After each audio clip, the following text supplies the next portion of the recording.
All right, we are set to begin. Welcome, everyone.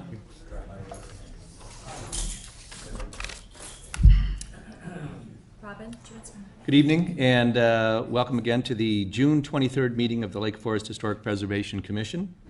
This commission was formed in 1998 to provide a more rigorous, open, and principally driven process to guide and protect the development and redevelopment of historically significant properties and open spaces throughout Lake Forest. Properties located within a local historic district and properties that are designated as local landmarks fall under the purview of this commission, and the commission is bound to evaluate each petition against 17 standards that are outlined in the Lake Forest Code of Ordinances. Historic Preservation Commission, along with the city staff, are here this evening to ensure that all interests and concerns of property owners, neighbors, architects, historians, and the community at large are heard and considered. The City of Lake Forest is committed to conducting open and democratic meetings, and in order to achieve this goal, meeting procedures have been adopted by the Commission and are available on the city's website as well as the back of the room with each agenda.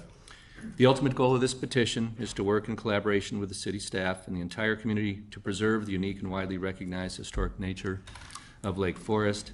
And while we consistently strive to move each petition forward as efficiently and as expeditiously as possible, that objective will always be balanced against the obligation of each commission member to honor and uphold the traditions, standards, and guidelines that have guided this community for many decades. And with that, we will do introductions, and we can start with Jen. Planner with the City of Lake Forest. Kathy Cherniak. Robin Pettit. Ron Levitsky. Elizabeth Sperry. Bruce Grieve. Jan Gibson. Maureen Grinnell.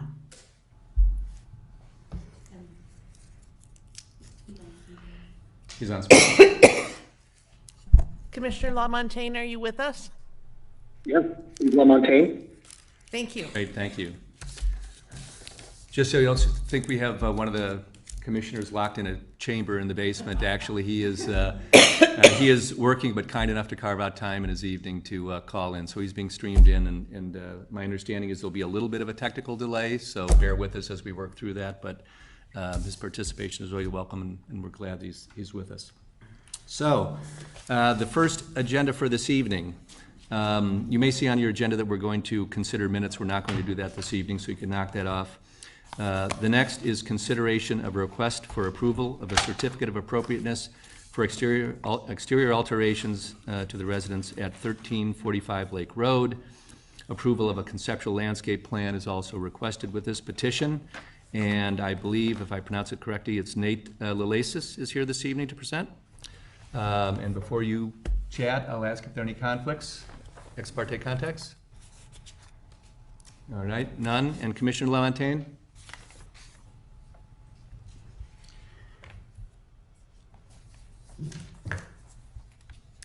I'm assuming we're okay. Right, none. And Commissioner LaMontagne? No conflicts. No conflicts. Wonderful. Thank you. All right, so welcome. Thank you so much. I'm here to talk to you guys about 1345 Lake Road, which is also known as Stornoway. Could we ask you to speak a little closer to the microphone? Yeah, pull that. Thank you. How's that? A little better? Real closer. Okay. Yes. Make sure it's on, actually. Should pick up Yeah, a I little think bit. that's on. Okay, good. Can you guys hear me now? Perfect. Better. Thank you. I'm here to talk to you guys about 1345 Lake Road, also known as Stornoway. This is a gorgeous Howard Van Doren Shaw house right on the lake here in Lake Forest. This is an image of the house. I think I lost my laser pointer, but this is an image of the house when it was first constructed, showing the original detailing and style of the house. We're here today because we're proposing a few exterior alterations. We did start an interior project. We're doing a fairly significant remodel for the clients, and as that project has rolled out, some exterior wish list items have come up and some condition issues with the house that we wanted to talk to you guys about today. I mentioned this is the original look of the house after it was constructed. The house was heavily remodeled in the late 80s, early 90s, and looks a little different today. There's not much exterior decorative material left on the house from the Shaw construction, unfortunately, and most of the interiors have also been removed over time. Our goal is to take a light hand, maybe undo some of the heavy-handed changes that were made in the 90s, and then also improve the function of the building itself. So here's a few exterior images of the house. The top left is the cover slide we looked at showing the front entry with the circular drive court. The top right is another view of that entry from a different angle. The bottom two images show the rear of the house from two different angles. The areas that I'm going to really be focusing on today are the two bow windows at the back of the house. You can see them in the bottom right image, and then also some balconies that were added to the house in that 80s and 90s renovation. Here's the house today. Still a beautiful house. A lot of this massing and proportion from the Shaw construction, but I'll just point out some of the changes that happened over time. I'm gonna see if this laser pointer, I think it's totally dead, but I'll talk to you about some of the changes over time. So they kept the massing in place, but they actually have the report that we were able to get through the FOIA request. But at the time, they thought the house was too plain, and they wanted to Tuscanize it. So they added a lot of the coining and the limestone details. They changed the round columns at the entry and the side porch to square columns that have a more rusticated look. They changed some of the fenestration pattern, so you'll see those bow windows in the back that I had mentioned. They now have big arched top windows as opposed to the 5 square top windows that Shaw designed them with. And they also added some classical detailing around that rear entrance. There's now an entablature and cornice over that area that kind of bands the house. You'll also notice that outboard of those 2 bay windows, there are 2 balconies that are hung off of the back of the house. And they're pretty heavy looking balconies with very chunky balusters. And this was part of that Tuscanization process in the 90s. Here's the rear elevation today. You can see the rear terraces coming off the house, the existing pool, the in-ground pool at the back of the house, those 2 bow windows with the arched windows, and then those 2 balconies flanking the bow windows with the kind of heavy balustrades. There's a 3rd balcony that matches that balustrade detail off the south end of the house, and you can just kind of see that a little bit off the end of the house.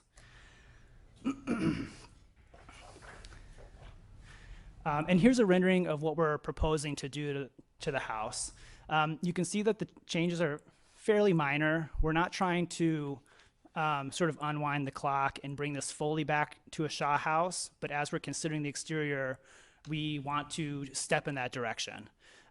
So what we're proposing to do is to remove the arched top windows in the bow windows at the rear of the house and replace those with square topped windows, more in keeping with the Shaw design. We also want to remove those really heavy balustraded balconies that are hung off the house and replace those with black metal Juliet balconies that would only be 12 inches deep and still allow you to have French doors to get ventilation but not have the kind of heavy balustrade look. At the rear terrace, there's also a limestone balustrade that matches the detail of those balconies, and we want to delete portions of that and really just create 2 corners that sort of bracket the terrace rather than kind of the heavy balustrade on multiple layers. That balustrade at the terrace is not original to Shaw. That's part of the early 90s remodel. The original balustrade was actually a black cast iron railing. And for those of us familiar with Shaw, you know that he often, I would say always, included some cast iron detail work in his projects, whether it be flower boxes, balconies, railings, or things like that. While we are doing this work, we're also proposing to paint the house a new color. The house is a stucco finish, and that stucco finish is original to Shaw. Pretty much what is original is kind of the eaves and above. So there's like a rope molding that's original and a nice kind of cove eave detail. And then the general stucco finish was the original material. It was painted, or I should say it is painted, a very yellowy orange, back to that Tuscan kind of aesthetic. And we really want to bring that back to more of a creamy, kind of off-white color, similar to what we're showing in the rendering. The windows and the trim on the house are currently painted a limestone color, and we really like that color, and so we would plan to maintain the color of those elements. One other element to point out is we also would like to add an interior fireplace, and so we're proposing to add a new chimney. The new chimney that we're proposing is the one that's far right in this picture. So the three to the left are currently there, and the one to the far right is the one we're proposing to add. I'm just going to jump back really fast to the historic images, and you can actually see that there used to be a chimney in the bottom left corner. There used to be a chimney in a very similar location to where we're proposing it. That was the chimney that served the kitchen at that time. And then also one of the three chimneys that is currently existing, it was added later as well. I'm just gonna skim through the plans really fast, but we are lucky to have original plans to this house. They were published in Cement Era magazine, which is kind of fun. The house is made out of concrete block that was cast on site. And so the magazine did a whole expose about the construction of the house. When we first saw these plans, we thought, early design by Shaw, clearly not what was built. But as we did more work and got involved in the house, it really turns out this was the way the house was constructed. It was heavily altered during that early 90s renovation. So here's the house as constructed, and you'll see that it has some big rooms on the main floor. All the way to the right is a porch off of the living room.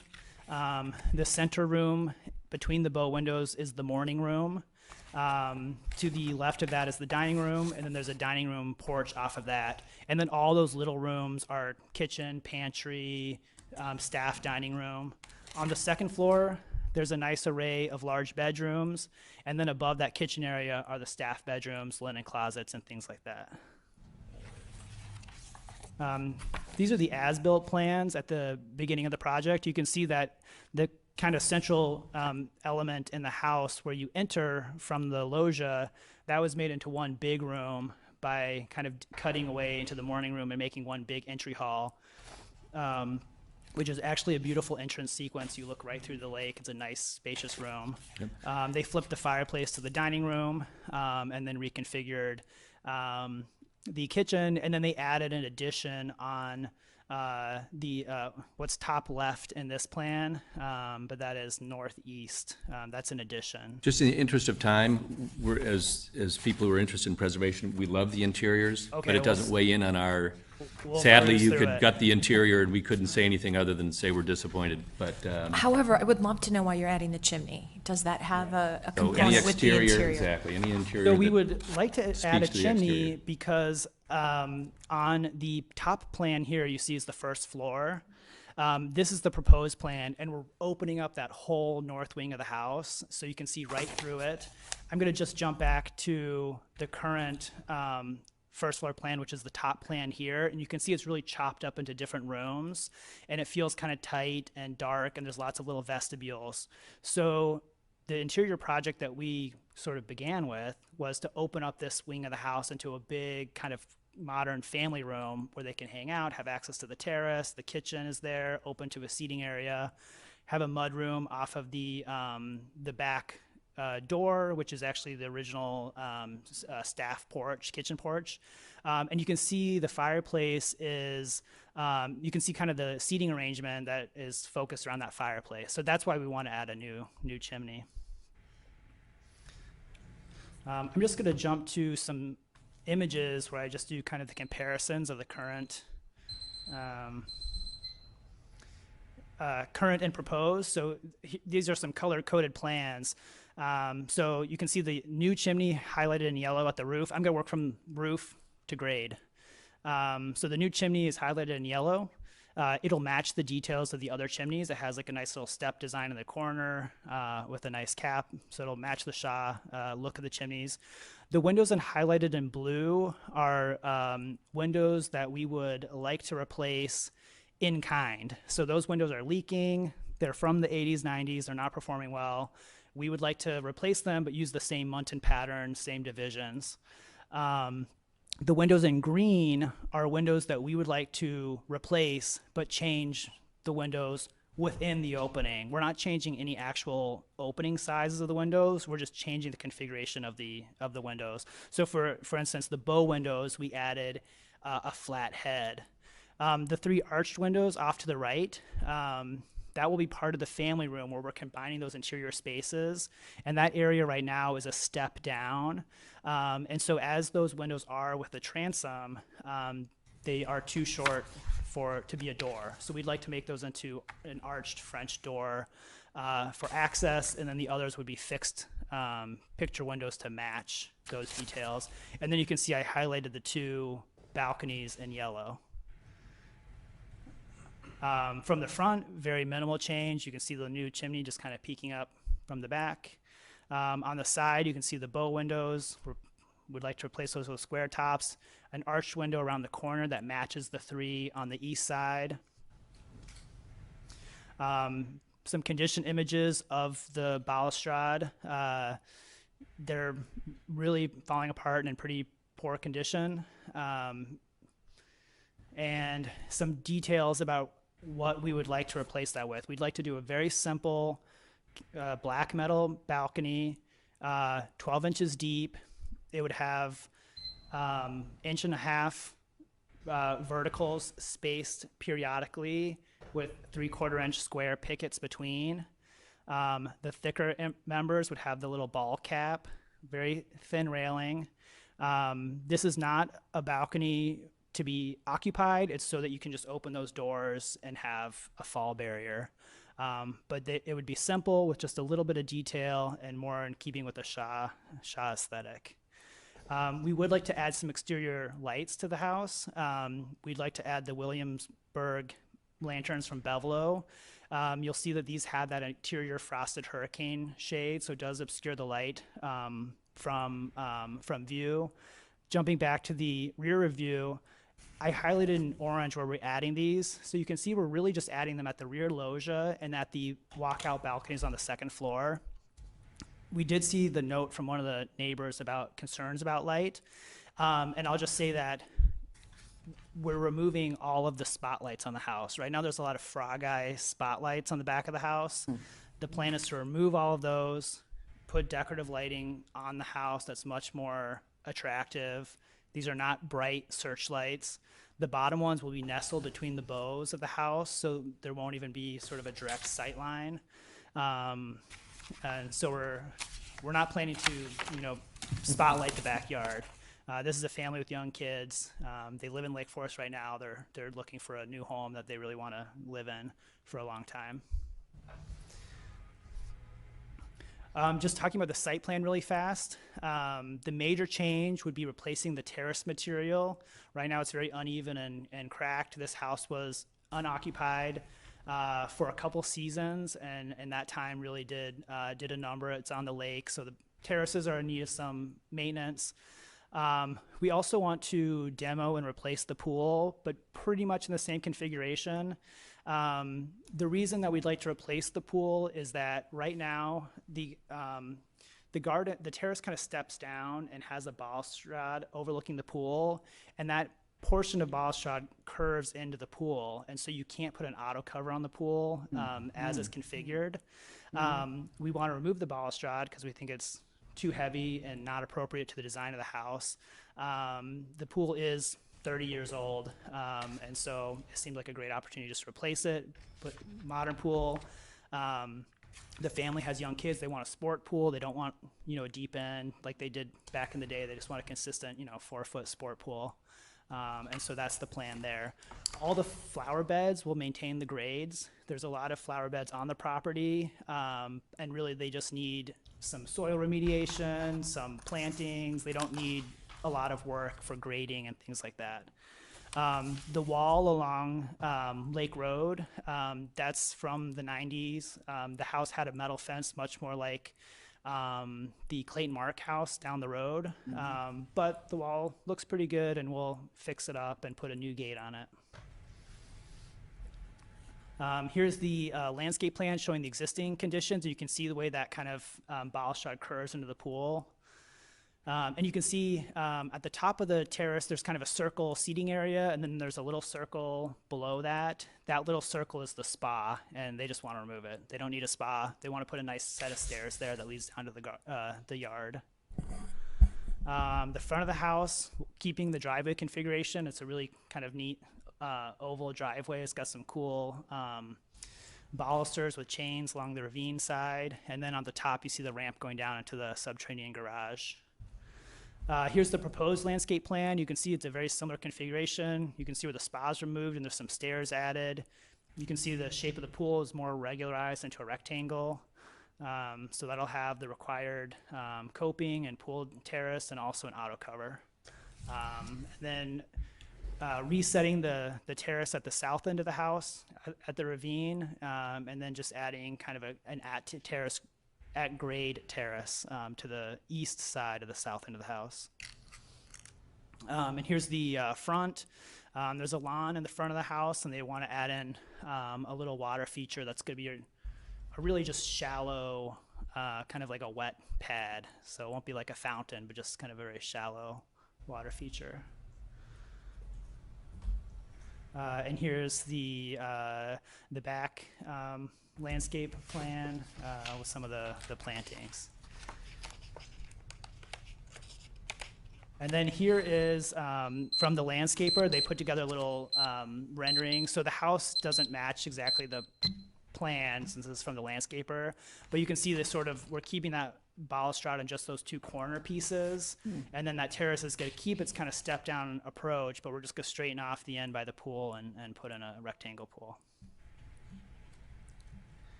All right, if anyone has any questions, I'm happy to discuss. Thank you. Appreciate it. We will get to that shortly. Jennifer. Thank you, Chairman. So this petition is before the commission tonight with a request for exterior alterations to the existing residence and modifications to the hardscape and landscaping on the property. As Mr. Lilatius mentioned, this house was built in 1912 and was designed by Howard Van Dornshaw. And in the 1980s, the home was extensively remodeled, which was when many of the elements seen on the exterior were added. And the alterations that are currently proposed will mostly affect those elements that were added during the remodeling of the home. The petitioner is also proposing replacement and some reconfiguration of the hardscape in the rear yard and new landscaping across the property as shown on the proposed hardscape and landscape plan included in the commission's packet. And overall, the proposed alterations do appear relatively minor in comparison to other petitions that the commission normally sees. And this project is being presented to the commission because this home is a significant contributing structure to the historic district and was also designed by a notable architect to the community. Staff did receive a letter from a neighbor that expresses concern about the proposed exterior lighting. The petitioner did provide an image of the proposed light fixture in the packet, and the fixture does have frosted glass around the bulb to obscure the view of the source of light to comply with the city's lighting guidelines. And also it is required that all exterior lighting, with the exception of security lighting, be turned off no later than 11 p.m. The staff report provides findings in support of this petition and a recommendation for approval along with a few standard conditions that are outlined in the staff report. Thank you. Perfect. Thank you very much. We will jump to questions. And we'll stick to questions and then we'll do our comments in a little bit. So Commissioner Grinnell, any questions, clarifications? First of all, just I think you've done a really nice job of bringing this back to where it was. And you've also made it sensitive for the family that's going to be living in it. My only question is, as I look at the slide that you had of different Juliet balconies, and then I look at your drawing, if you could go back to that one, I think it's real close to this one. It's just focused on the balconies. Okay, I think that one. what you're proposing here, the only ornamentation that I see is some work underneath it, and then also some balls at a few. Tell me why you're not considering something that's a little bit more like perhaps the one in the upper left, or even the one in the lower left, which has some sort of detail in the center. We wanted to keep the balconies very simple. The original balustrade of the house is mostly vertical pickets. It does have a typical Shaw detail that we had considered including at one time, but with the sort of busyness of the window muntins, we really wanted to keep that screen of pickets pretty simple, and just have very light gestures. So the brackets would have a little profile that you'd see, and then like the ball finials you mentioned would have just a little bit of detail. And I think what's hard to read in the rendering is that having the thicker pickets that correspond to where the brackets are and are topped by the kind of orbs, that would kind of set up a nice rhythm, so it wouldn't be just sort of like an undifferentiated screen of 3/4 inch pickets, but would have the thicker and thinner and sort of So there would be some variety there. be some variety. Yeah, my concern is that as it looks without that explanation, it almost looks a little either crib-like or jail-like. It's pretty modern. And while I like so much of what I'm pleased to see what you've done to kind of take off the kind of the wedding cake design of the older version. Just was wondering if something could be added that would not take away from the other ornamentation, but more complement it. Otherwise, I think it's a great plan. Thank you. Thank you. Commissioner, oh, I thought I heard you say something. Commissioner Lamontagne, any questions?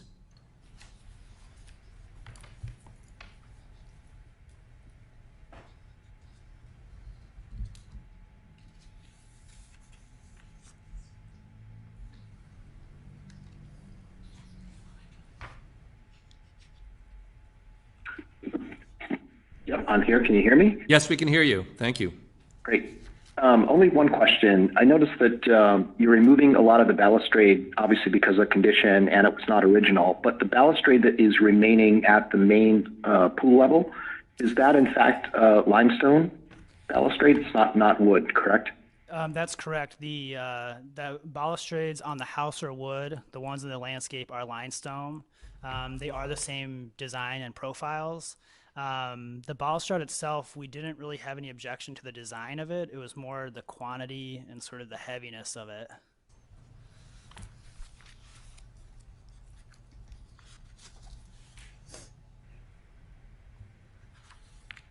The design of it was more the quantity, sort of that. I'm sorry, I didn't hear that. It was your comment. Oh, okay. Commissioner Lamontagne, any other questions?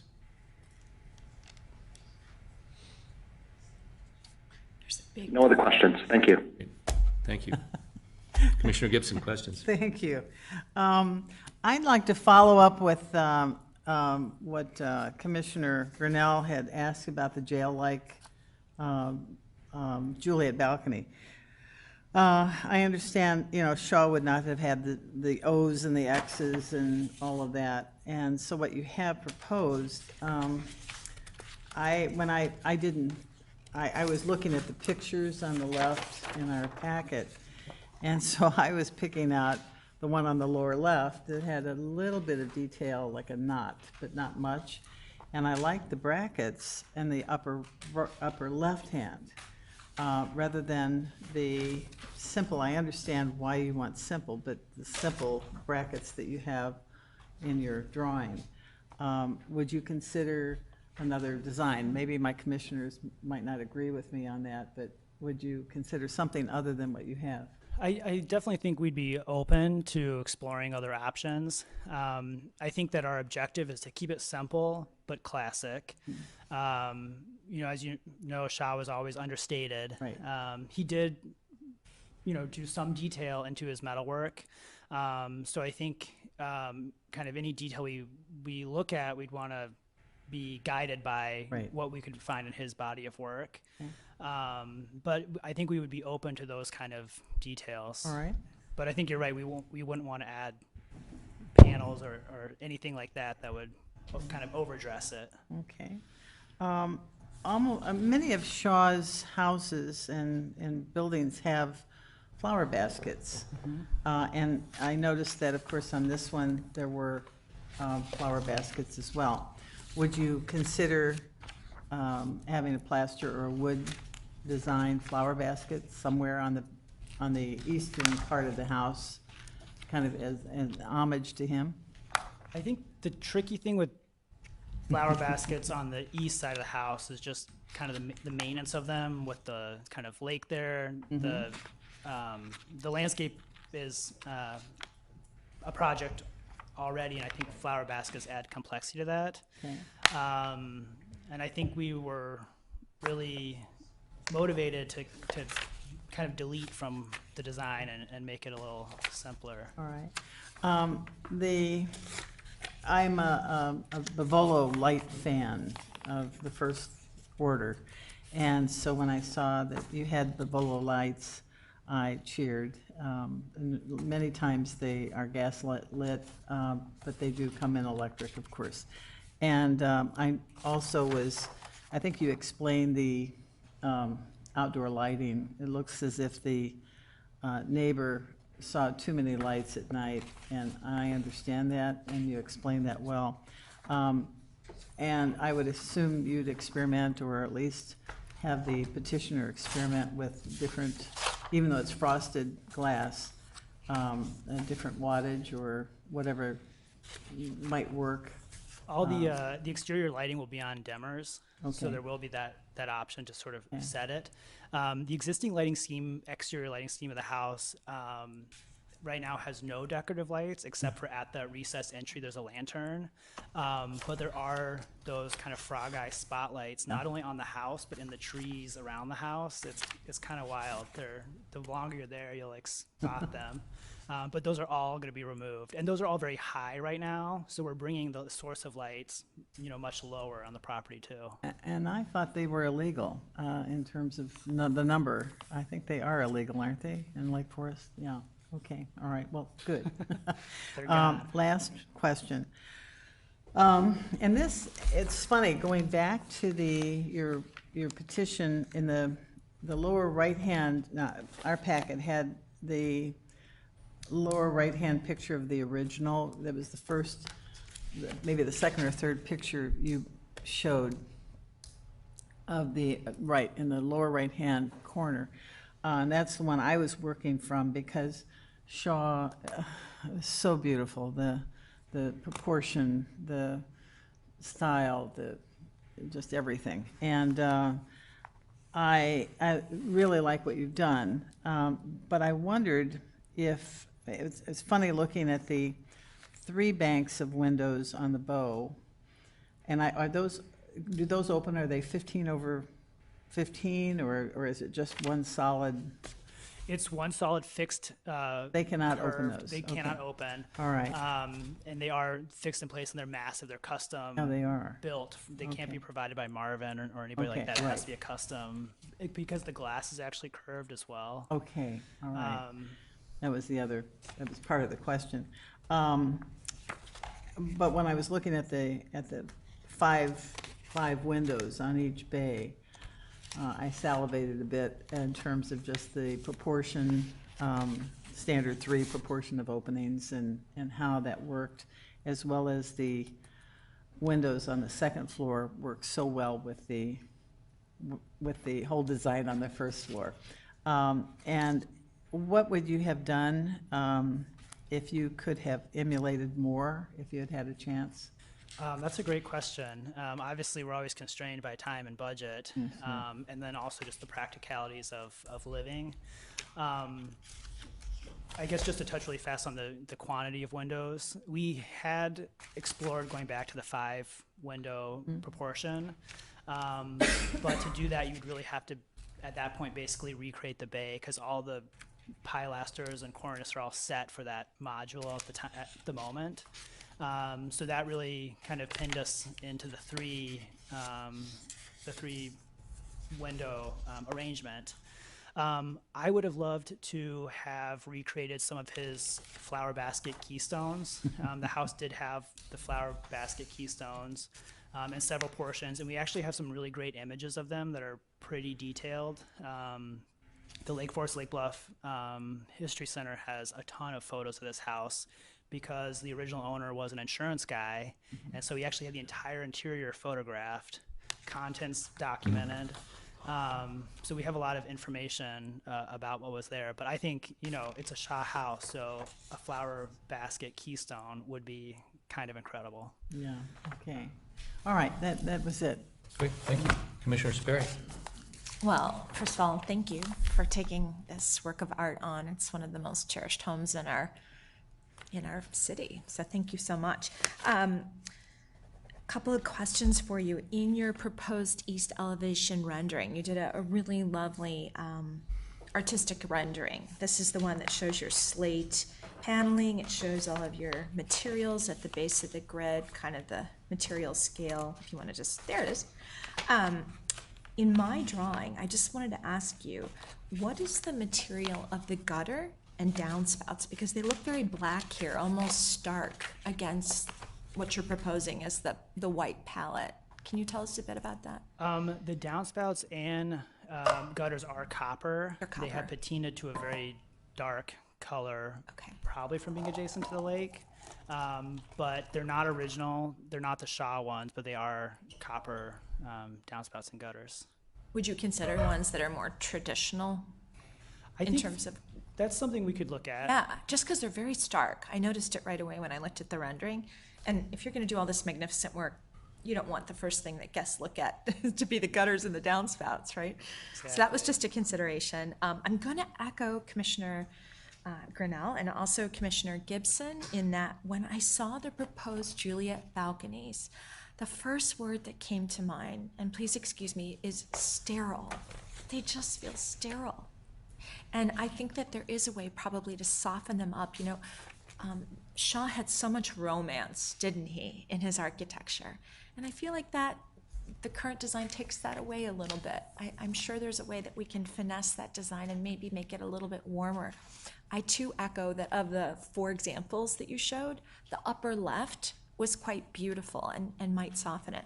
Another thing that came to mind when you were going over the original drawings with us, the actual Howard Van Doren Shaw drawings, is you can see in that original lower right picture some ironwork that Shaw had at the fence line. Do you see it? And maybe incorporating some of that as an homage to Shaw in that Juliet balcony, I think would really maybe warm it up a bit, if that makes any sense. We actually, that was where we started it with the Juliet balconies. It's sort of kind of like a repeating leaf shape. And it's a detail that Shaw uses a lot in different materials. When we added it, it did feel a little too busy. Did it? But I understand, the comments about the balconies, and I think we could look at finessing those details. Yeah, makes sense. And then as far as the windows are concerned, I know you actually are hearkening back to his original design because they were originally square, right? In the bump out bays. They do seem larger though in scale, don't they a little bit? So yes. They're larger yes. than the original for Yes, sure. yes. They are the same, besides like the corners are the same size as the existing. Yes. One thing that's interesting about the arch-topped ones is it also is really busy on the interior of the house. When you see that kind of arched fan top of the light and you're looking out to the lake, it's a lot of sort of busy muntins. So the square top will help in that regard as well. Great. And then the third balcony, was that added in the 90s too? The bump out balcony? Yes, It was. So most of the balconies were actually added off of former porch spaces that they enclosed. So I'm thinking that they were probably trying to sort of maintain some of that exterior space. So the rear of the house was a porch, and then they added the balcony off the south end and the east end. And then the north balcony was at the dining porch, and there's a sleeping porch on the second floor, and that's where they added that third balcony. Okay, great. Those were all my questions. Thank you, Thank Jen. you. Commissioner Levitsky. Thank you. hate to keep coming back to the balcony, but I was wondering, since the original house didn't have a balcony, and you're taking down the balconies that were replaced, or that put out later, why have balconies at all? Great question. So where we are adding the balconies, I was just mentioning, are at porch locations. So there was sort of this interior-exterior experience. When they enclosed those rooms, they added doors that are full height. So you have this really nice sense of, when you're on the interior, of these full height doors, and the ability to open those up and have that kind of indoor-outdoor experience is really wonderful. Okay. And then you also mentioned your plans to removal of a portico. The portico is the south balcony. It has like a central portion with columns, so it's not like a true hung balcony, but it actually is portico-like. Okay, all right, that's all I have.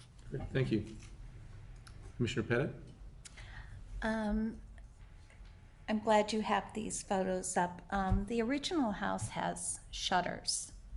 Was there ever any thought to adding shutters back to the home? We did think about shutters. The house has definitely drifted from that original aesthetic, and some of the window openings are different as well. So when you start placing shutters, it's hard to figure out a way to add them that makes sense. For instance, at the front of the house, the stair window, which used to just be a regular window, it was changed into a very tall, vertical, very 90s window. So you wouldn't want to add shutters there.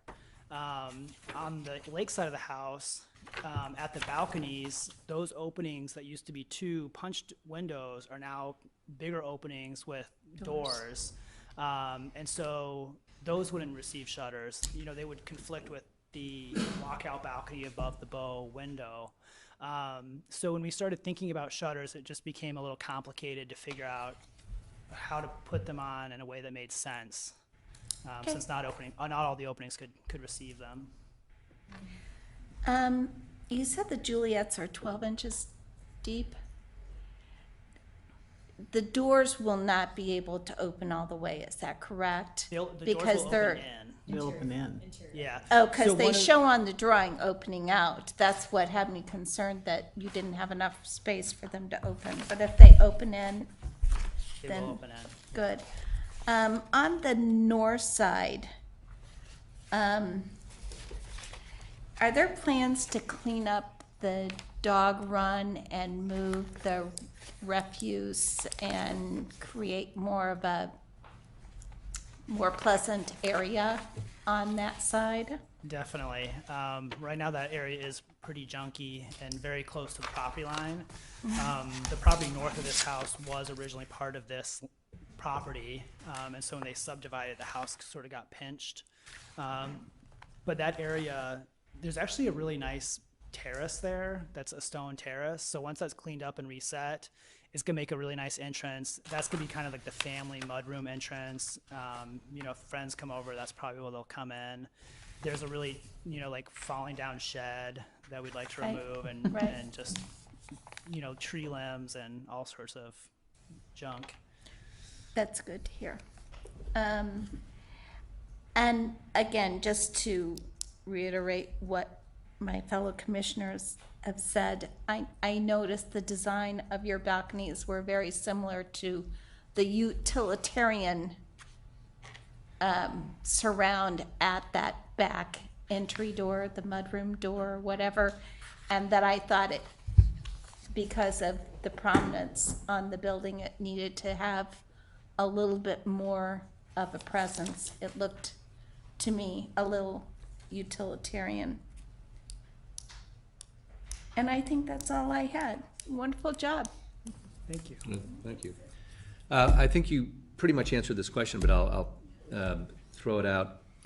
Since you have such a great portfolio of historical photos and everything else, so you probably have a really good sense of the ornamental details and understanding the costs and everything else, because this is clearly a pretty sizable project.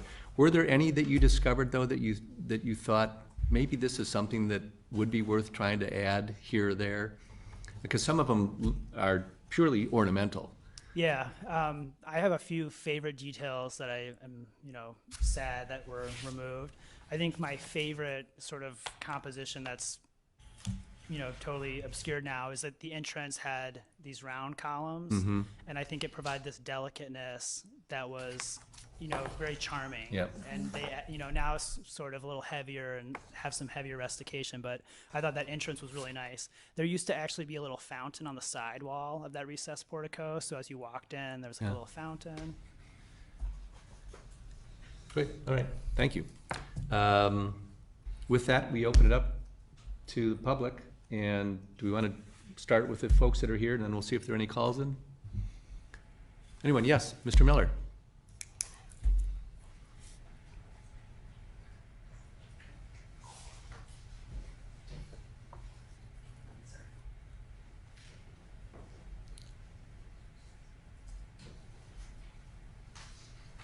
Thank you. So I'm here representing the Preservation Foundation. There are a couple of members back here also.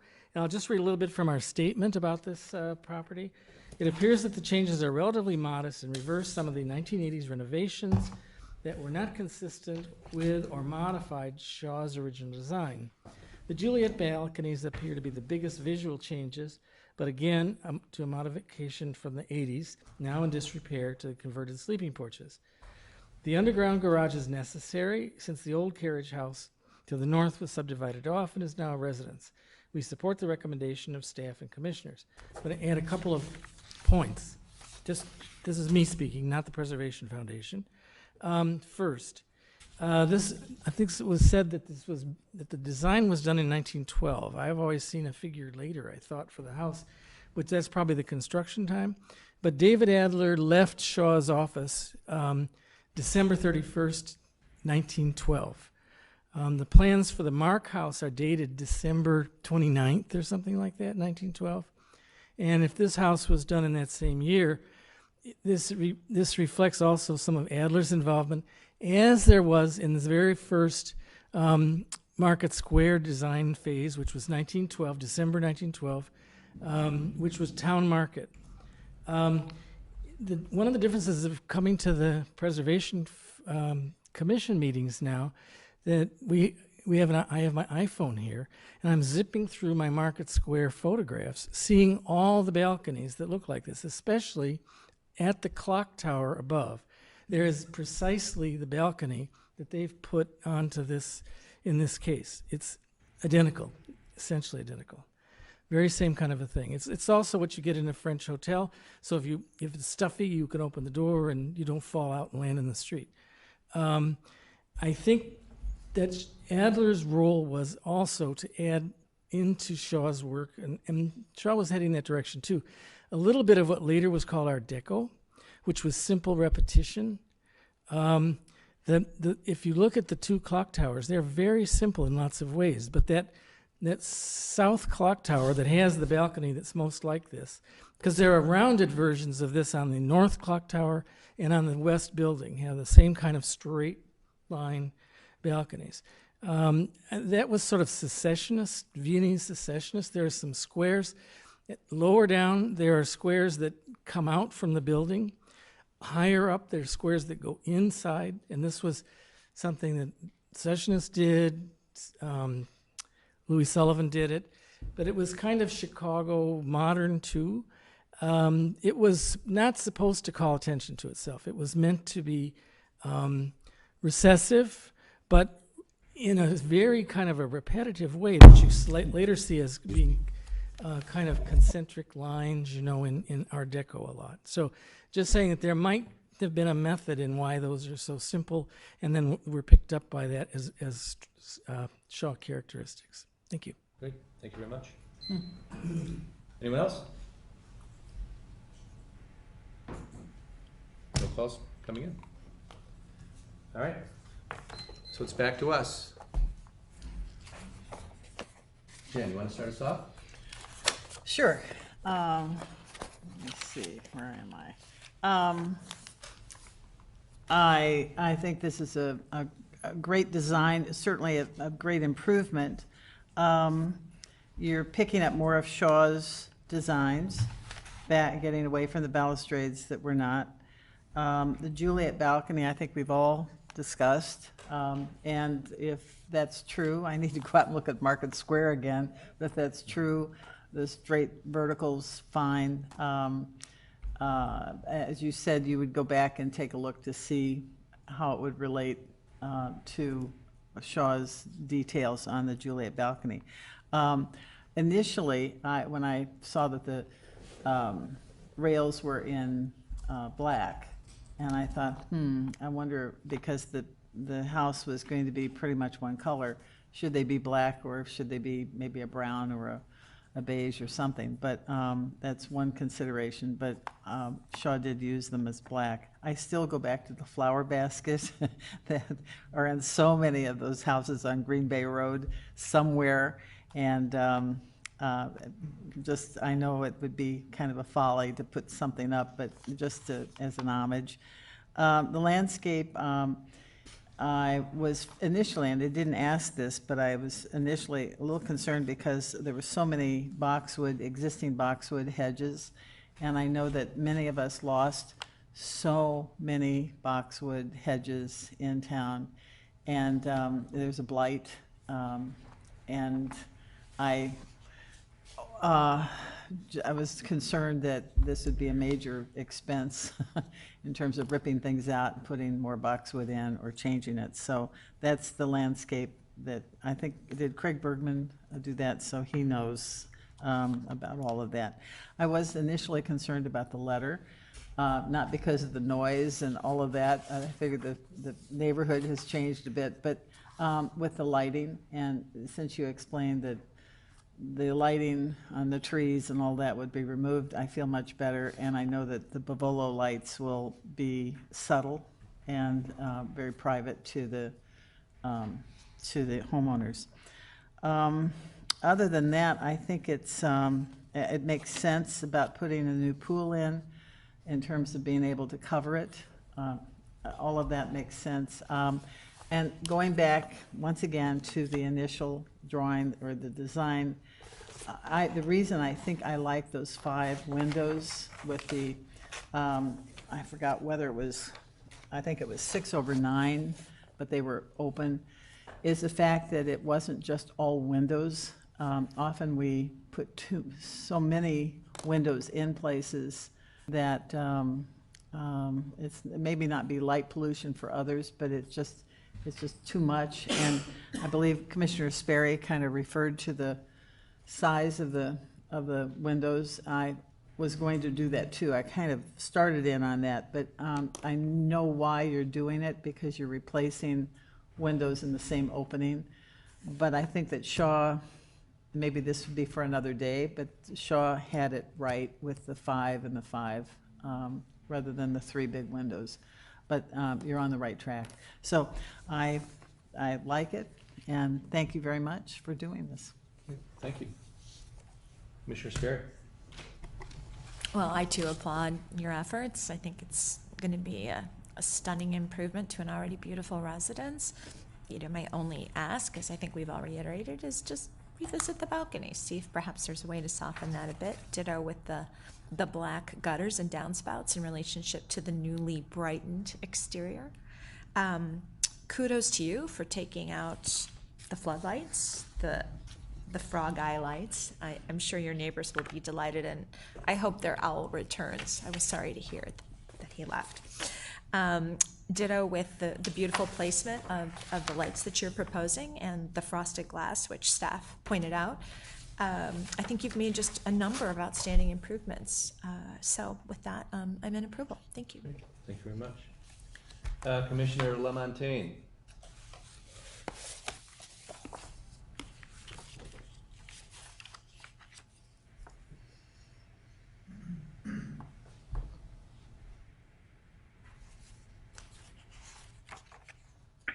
Yes, thank you. I'm quite supportive of the project. Happy to see a lot of the unwinding of some of the bad 80s within this property. Quite frankly, I prefer. I'm going to go against a bit of some of the comments on the Juliet balconies. I love the simplicity of them. They serve a functional purpose. I think there's a lot of other incredible details to look at on this house other than the Juliet balconies. And frankly, the reason I didn't question them at all was I think in your initial photographs, I think your page 2 or the page after the cover page, the lower right photo shows metal balconies, metal railings, which surround the sleeping porches in the original design, which is very simplistic in nature, almost identical to what you're proposing with the straight post, just less the finial. So my assumption was that you were actually hearkening back to a Shaw designed item within this. And like I said, I like the simplicity of them, and I think you guys have done a great job with the plan, and I'm quite supportive. Great. Thank you very much. Commissioner Pettit. Ditto. Wrong with that? I agree with all my commissioners. I think it's a wonderful project, and thank you for bringing it to us. Great. Thank you. Commissioner Grinnell? Considerable thought, as everyone has said, into executing this design with an appropriate backward look to the original architect's initial intent. Even though we say and we are not responsible for commenting on the interior is very nice, and this complements the interior, I think, very well. You know my thought about the finials or the balconies, I guess. I like the finials. Would love to see a little bit more than that, but it's not a deal breaker in my book. I think this is very well done, and I'm very much in favor of it. Thank you. Commissioner Levitsky? One of the pleasures of being on the commission is to see how the minds of architects work.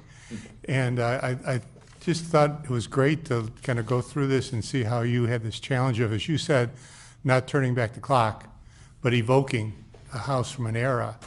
And I think you did a great job. You must have had a lot of fun with this as well. So kudos to you, and I'm very supportive of this. Great. Thank you.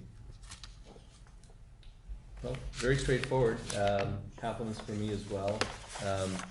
I think we always enjoy looking at properties that are wonderful to begin with, and the driving thought, whether there are nuances that some people might take one direction or another. The driving ambition is to bring it back to pretty much what it was. So the grandeur of what was around the Great Depression era, when a lot of these phenomenal summer homes were built. So it's great to see that. The overarching theme that I liked about it was just going back to more simplicity. To me, it was so overly ornate with all the balustrades everywhere, and it was just, and not criticizing somebody else's personal taste, but to me it took away from what the original thought was, and a lot of those original ornamental elements that were there.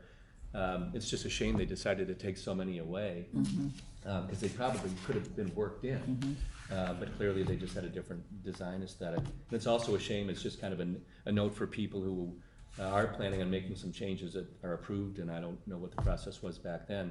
It's just a shame that they wouldn't have kept them somewhere, you know what I mean? Because they probably could have been repurposed, so to speak, and done so quite nicely.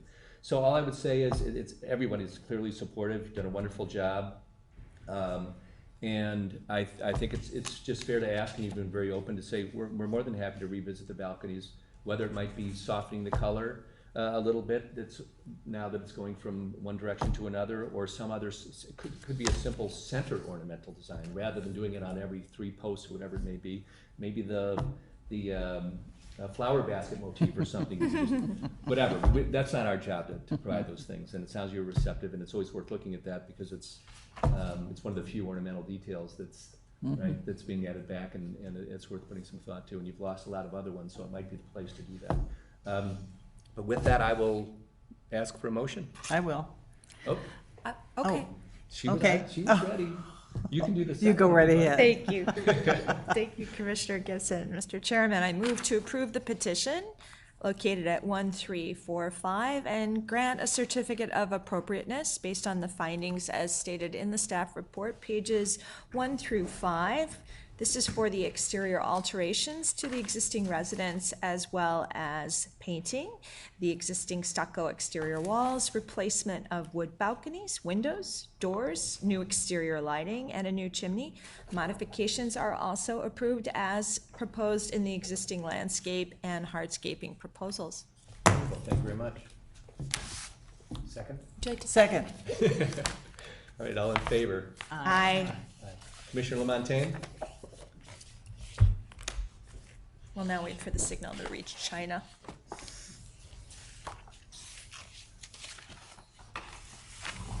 It had some drama, admit it.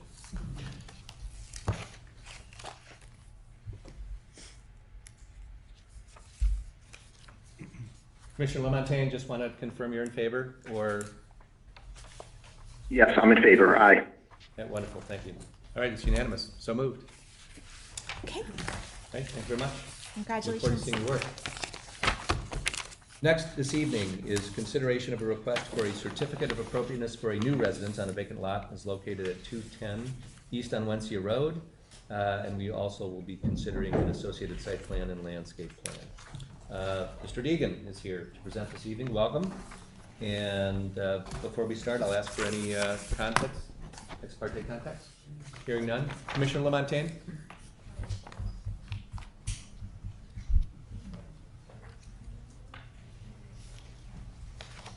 All right, hearing none, we'll speak up, so, all right, please proceed. Good evening. None. There we go. Good evening, nice to be live. Great to be back. So I just, before I get started, I want to have my clients come up and just introduce themselves.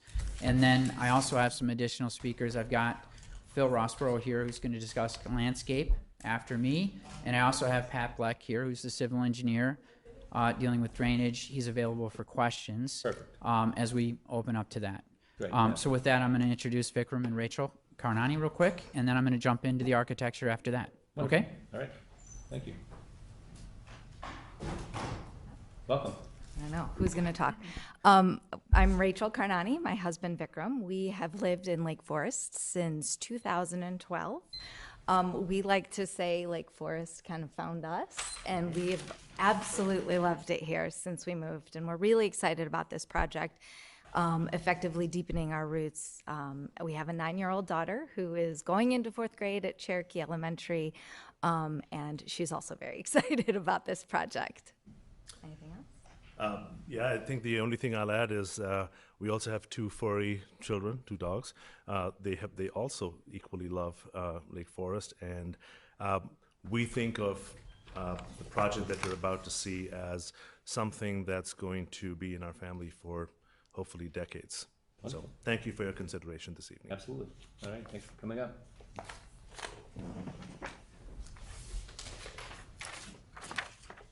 Thank you. Just to give a quick orientation, you all hopefully had the opportunity to be out to the site, but as you know, it is off of Unwencia, and it's behind, it's a flag lot, and it's currently pushed back off of Unwencia, so it's not really visible from the street. These are some just quick snapshots we took the other day so that you can see the entrance. You've got a 300-foot drive which takes you back to the flag portion of the property. So the shot on the left is looking down that drive. The shot on the right is when you're in the drive looking back towards Unwencia.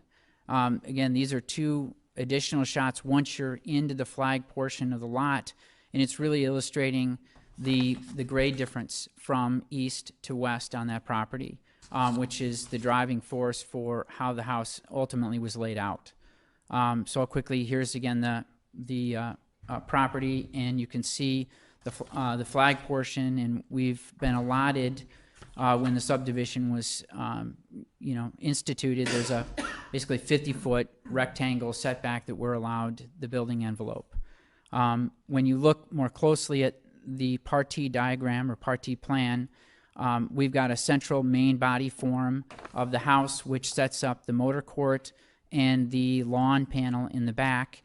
And then we've got a high portion, which is where the utility, the garage, the mudroom office, and then the western portion, the western portion is where the screen room, and then the walkout for the pool area below.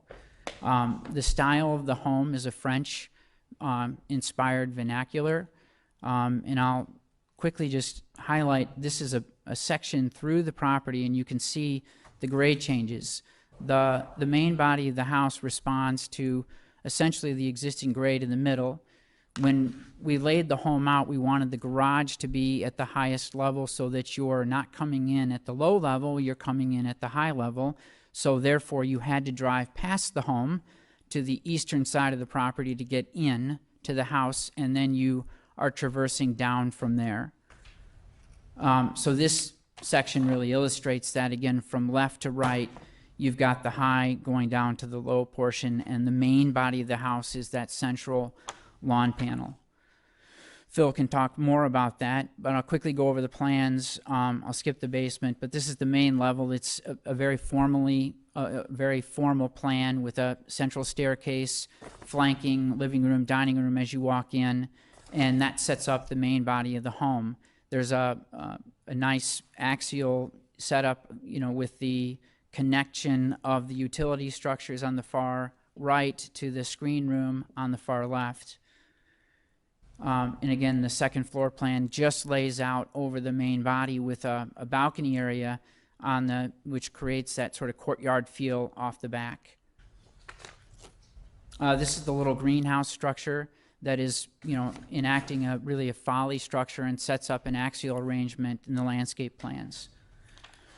So when we take a look at the elevations, we have all the elements of French country sort of vernacular. We've got a field stone, we've got slate, we've got these great bow windows, wrought iron railings.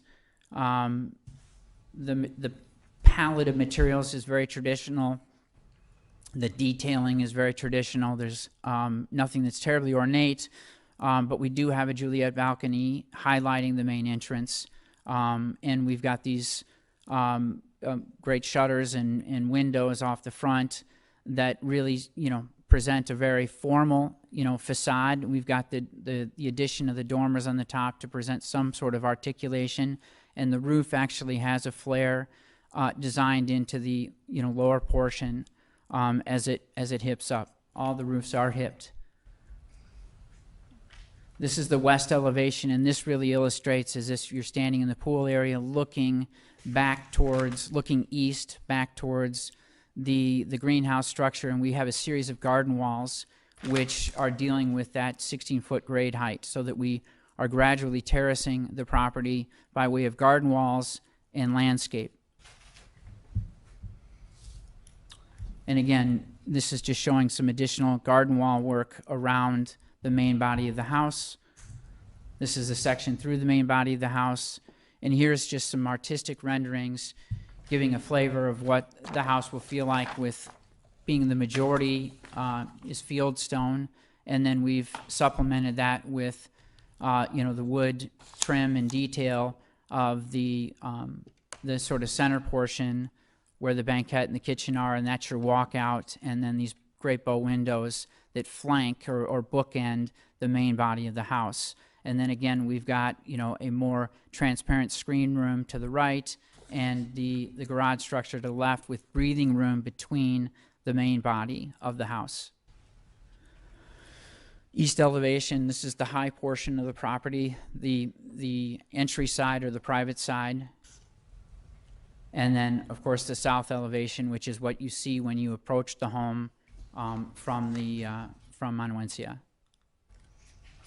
And this is, again, the low side looking east.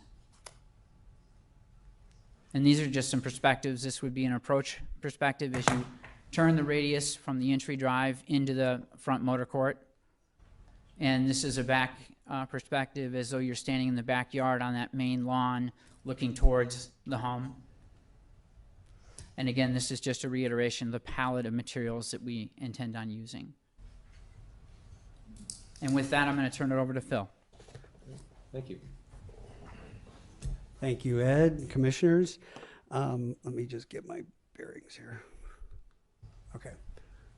Let's just begin with a quick review, more detailed dive into the site plan. We're showing on the right side of the screen the flag portion, and the entire design of the site's developed around the extended field of French Country estate, beginning with 2 stone entry columns down at Unwencia with a cobble inlay, and then flanking that driveway entrance, setting the tone for the property, and then coming through an alley of oak trees all the way up to the main body of the residence. Once we get to the main entrance, the driveway will turn and head up the hill to the motor court. And in that motor court, we're seeing kind of a stone band with a gravel and bluestone, and then flanking fieldstone walls echoing the same stone on the house.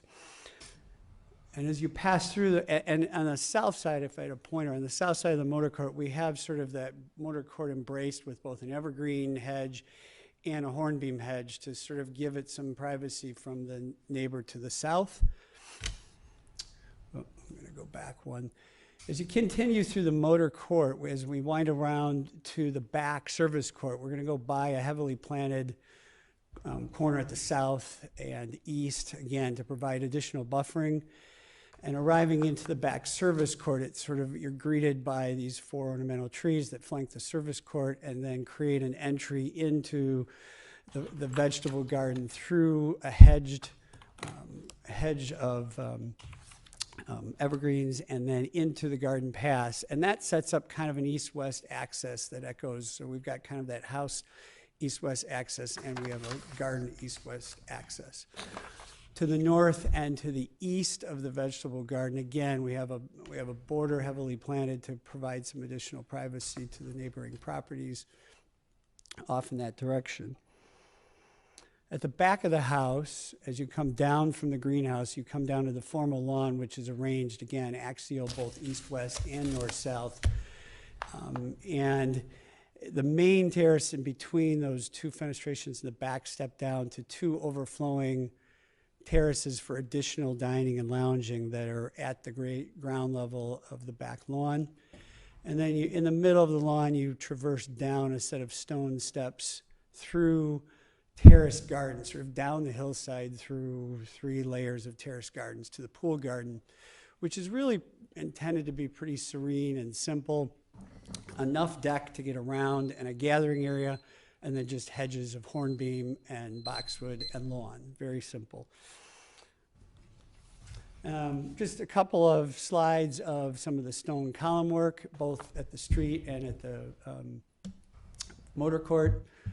Some of the suggested gate for around the vegetable gardens. And then the inner gate section through the walls, showing the 3 terraces coming down, planted gardens. And then a series of style images of some of the way we're seeing some of these lawn and spaces developing. And a series of selections of proposed plant palette, again, all for more formal plantings around the house, more natural plantings around the perimeter. So we thank you. We thank you for the opportunity, and we're ready for questions. Thank you very much. Jennifer. Thank you. So this petition is for a new residence on a vacant lot.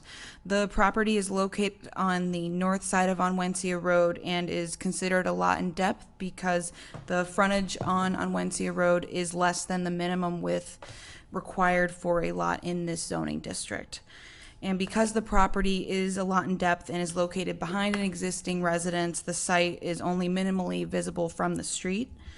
As Mr. Deegan explained, this property does have a significant grade change across the site, and there are also wetlands on the west side of the property. The proposed residence is made up of the main 2-story mass with smaller single-story wings on the east and west sides. There is also a small greenhouse structure north of the garage and an in-ground pool in the northwest corner of the site. The residence is designed in the French country style, and the exterior features high-quality natural materials that are consistent with the style and with the character of the neighborhood. Based on the information provided by the petitioner, the proposed impervious surface on the site totals 30%, with the building footprint making up 8% of that amount, and other paved surfaces, including the driveway, motor court, and terraces, make up the remaining 22% of impervious surface proposed on the site. Although there are no variances being requested as part of this petition, as currently proposed, the residents, along with the associated accessory structures and hardscape elements, do seem to have an overbuilt appearance on the site, and given that the location of the property being behind an existing home, it is important that the new residents and other proposed elements are sensitive to the unique conditions of this property. The project as proposed will impact a total of 42 trees on the site, with 11 trees within the footprint of the building, and the other remaining trees will be impacted by grading and hardscape that is proposed. And based on the review of the species, condition, and size of the trees proposed for removal, a total of 255 replacement inches will be required to be planted on site to the extent possible using good forestry practices, and if all required inches cannot be accommodated on the site, a payment in lieu of the remaining inches will be required to support tree planting in the area. Staff did receive 2 letters from neighbors for this petition that raised concerns about drainage. The city engineer is aware of these concerns by the neighbors, and the city engineer also did complete a review of the preliminary civil plan. And based on that review, it appears that the proposed plan and incorporation of a rain garden on the northwest side of the site will help to minimize impacts to the surrounding properties. And those are all my comments. Thank you. Great. Thank you very much.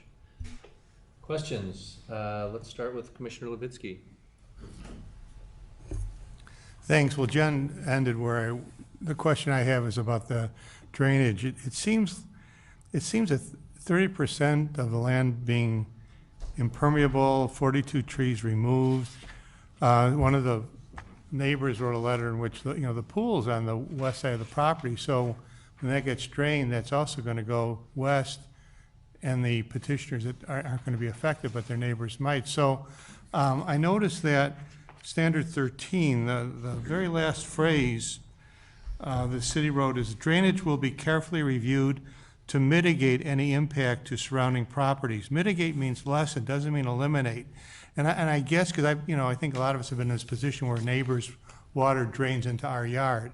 I wonder if Jen or Kathy can talk a little bit more about, I know there's no guarantee, but how sure are you that the impact is not going to be affecting the neighbors to the west?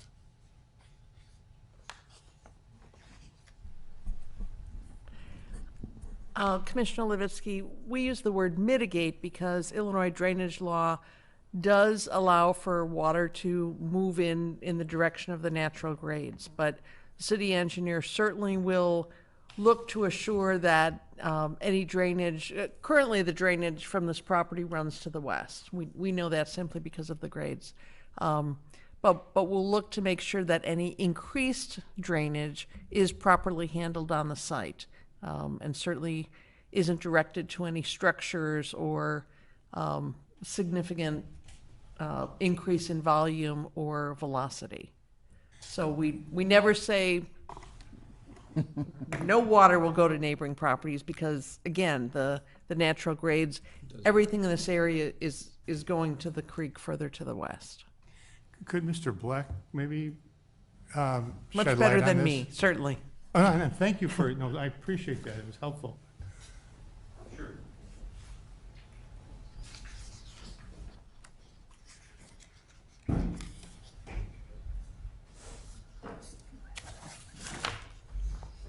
So on the site plan, this is a beautiful piece of property, about 15 feet of fall between the east property line to the west property line. Along the west property line, there is a wetland, isolated Lake County wetland that was delineated. We've gone through the process of submitting for permit, and a permit has been issued for impact of that wetlands.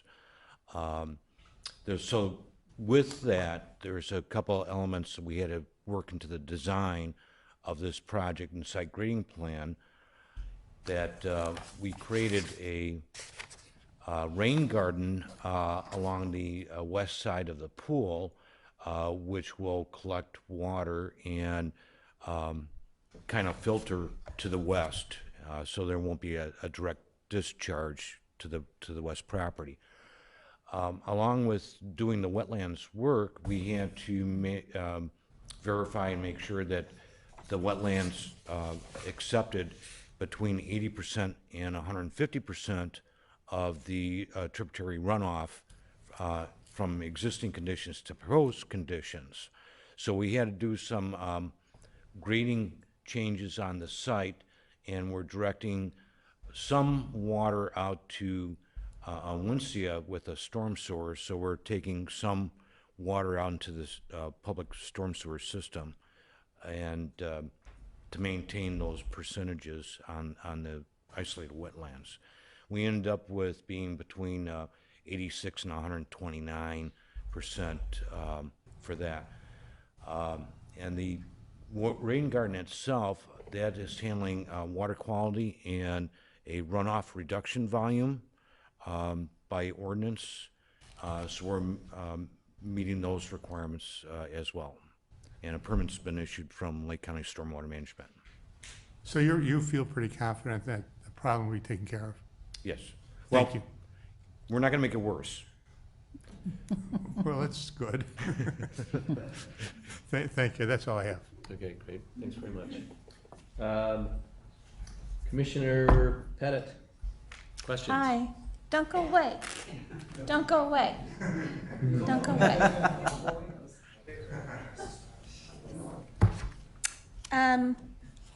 You know, the internet is a terrible thing because you read all kinds of stuff, but I did try to educate myself on wetlands and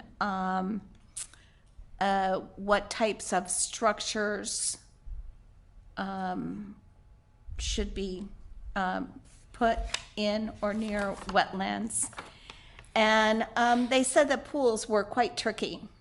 And yet here we go with the pool, 25% of it or so going through the wetland. It also, I did see that you put the rain garden next to it. But what I saw, and correct me if I'm wrong, was that native plants really have the best chance of surviving in that environment and thriving and mitigating because of the type of soil and everything. So I guess my first question to you is about the pool being in that wetlands area, and is the rain garden really going to work with the type of soil and everything that we have in that area? We put on our plans that we're going to have an amended soil for the rain garden area, and it is going to be planted with natives. That's within a buffer area. We created a part of the requirement that because of the size of the wetlands on-site and off-site, that we needed to maintain a buffer area, and we're doing a buffering averaging around from the wetlands to the pool area, and then it comes out around that curve area on the driveway. I'm not sure if that slide is in here. No, I don't believe so. So I don't see an issue with the way it's set up. As far as draining the pool, I would suggest that the pool water be drained out to the storm sewer that's going to be on the curve of the driveway and discharge into the storm sewer system. And of course, before they can do that, they have to test the water and take the chlorine out and do all that before they can pump it. But. Okay, thank you. And did we hear or verify from the neighbors' correspondence that there is not an issue with the storm drains on Unwincia, that they're already, I heard the conversation say was it's already maxed out and beyond maxed out. So I have concern about adding to that with all of this. So I guess we would like to hear maybe more about the conditions on Wednesday. We could certainly call that out for the city engineer at the time further review is done on this. Okay. Personal preference, I feel that the building seems a little opposite of what I would see proportional. You have the large garage, mudroom, everything on the shorter end, and you have the very light appearance of the sunroom on the very large end. And I understand from your explanation why you did that. I just wondered if you had looked at all, I think moving the garage to the west side possibly could have cut down on some of the impervious and at least balanced out the site. Sure, the reason we didn't locate the garage on the west side is because it would have been coming in at the lower level, going upstairs on the inside to get up to the main level. Okay. So that was the main driver for setting the garage up on the east side of the property. Was there any thought to pulling the sunroom maybe out a little bit more or something to give it more of a, I'm torn here because everybody knows I don't like porches on sunrooms and screen porches on the front of a house. So I am prejudiced that way. So you can take that from me. But to me, it just seems awfully lightweight to drive into up the hill and into that very lightweight structure. I'm just telling you that gives me a little bit of concern. And I guess my last question is, I didn't see a color palette. Are the shutters kind of a blue-gray, or have you developed that at all? We really haven't developed, we haven't picked the stone yet, per se. We know it's going to be a field stone, and the field stone really is going to drive the overall palette. I mean, we've got a slate in mind, a Vermont slate, whether it's, more in the blues or the blue-greens. Once we get the actual palette together, we can get that more clarity with regard to that. So, but the natural materials are really what's going to be driving the palette. And I just want you to know that 90% I love.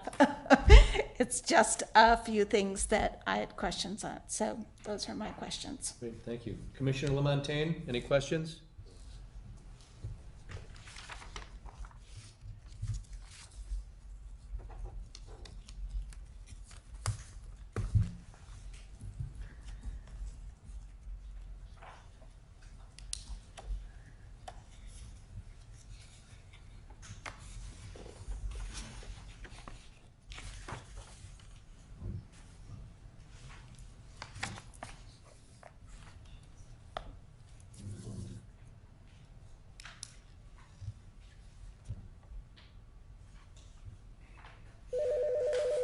Uh-oh. I think should I hit answer? Yes. Hello, Commissioner LaMontagne? Yes. Uh-huh. Sorry, I'd lost you there. Well, you're back. You're back. Thank you. Two quick questions for Mr. Deegan. On the proposed sections through, I'm trying to understand the ceiling heights within each of the within both of the floors. I think it's showing on your section that the first floor ceiling height is 8 feet, which seems surprising to me. No, that's the window and door height. I'm just trying to cycle to that drawing right now. They have 10-foot ceiling height on the first floor. Okay, I see. Yeah. Am I not seeing finished floor elevation at 8 foot to the head height and then 6'10" for the second? Am I reading that wrong? On the second floor, we have a 6'10" head height, which is the height of the windows and doors. And Windows, okay. there'll be opportunities on the second floor to do cathedral spaces because of how the roof is articulated. In certain areas, we'll bump it up and down, hierarchically as needed in each of the rooms. Okay, and the second question is around the wood lattice over the wood panel. You're talking about the screen room structure, correct? That's correct. Yeah, so the lattice really is just a way to create some sort of articulation that isn't stone and isn't wood paneling. It's just to create some depth and shadow, and it was we thought a nice way to kind of differentiate that structure, without having it be all stone material. Yeah, that is one of the first structures that you come upon as you're coming up the drive, though, correct? Correct.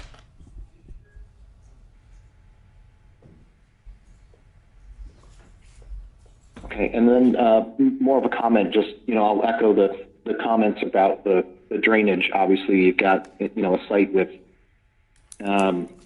16 feet from east to west, and we're taking a site that has no impervious surface and increasing the site to 30%. So I just want to share my concern that while I'm no site engineer, I think we do need to have some assurance that that we're not going to be creating an environment that's worse for obviously the neighbors and certainly for the protection of the wetlands, but more of a comment there.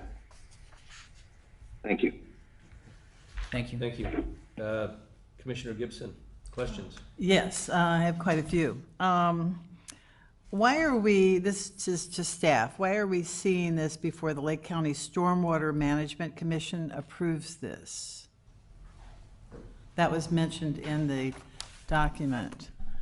I think we try to run these approvals concurrently so that a petitioner doesn't spend a significant amount of time and money before they get some early input from this commission. So it's really very common. They will need that approval before we issue a building permit. Right. But we really, overall, we try and discourage petitioners from going too far and finalizing a project. We encourage them to come to you while there's still some room to have your input make a difference. Okay. I think this is a very difficult site. I would think you would think that too. 16 feet grade is the largest one I've seen since I've been on the commission. I also wonder about some assurance from the city about the storm sewer at the Onwensia Road intersection in terms of handling the water runoff and this is moving the water out to Onwensia is just huge. And I don't think I've been on the commission where we've had a rain garden before. Maybe we have, but I haven't noticed it. Is this kind of unusual for you, Ed? Well, we've done a number of lake homes with greater drop-off than this. What makes this so unusual is the way the building envelope pops this thing right in the center of that property. So you're really faced with, you have a program for a house and it has to lay out, and then that it's more optimal to, park your car at the level that you want to walk in on versus parking the car. Clearly, we looked at, a Part T diagram that looked at putting the garage on the west side, but then you're climbing a huge set of stairs from the low level to the high level, and that just doesn't really make sense. Have you thought, did you think at all about any kind of landfill at all with this? I mean, to build up the land?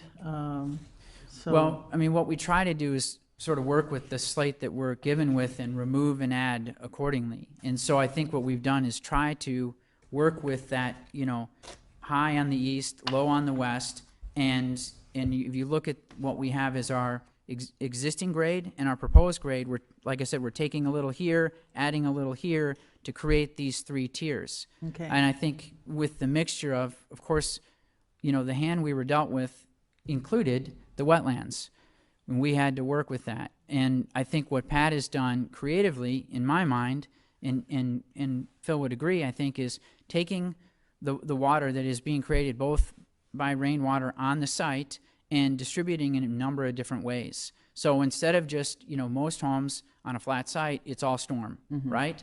Well, here you have the storm, and then you have the rain garden, and then you have the natural distribution on the property. So we're trying to do it in a number of different ways instead of just relying on one system.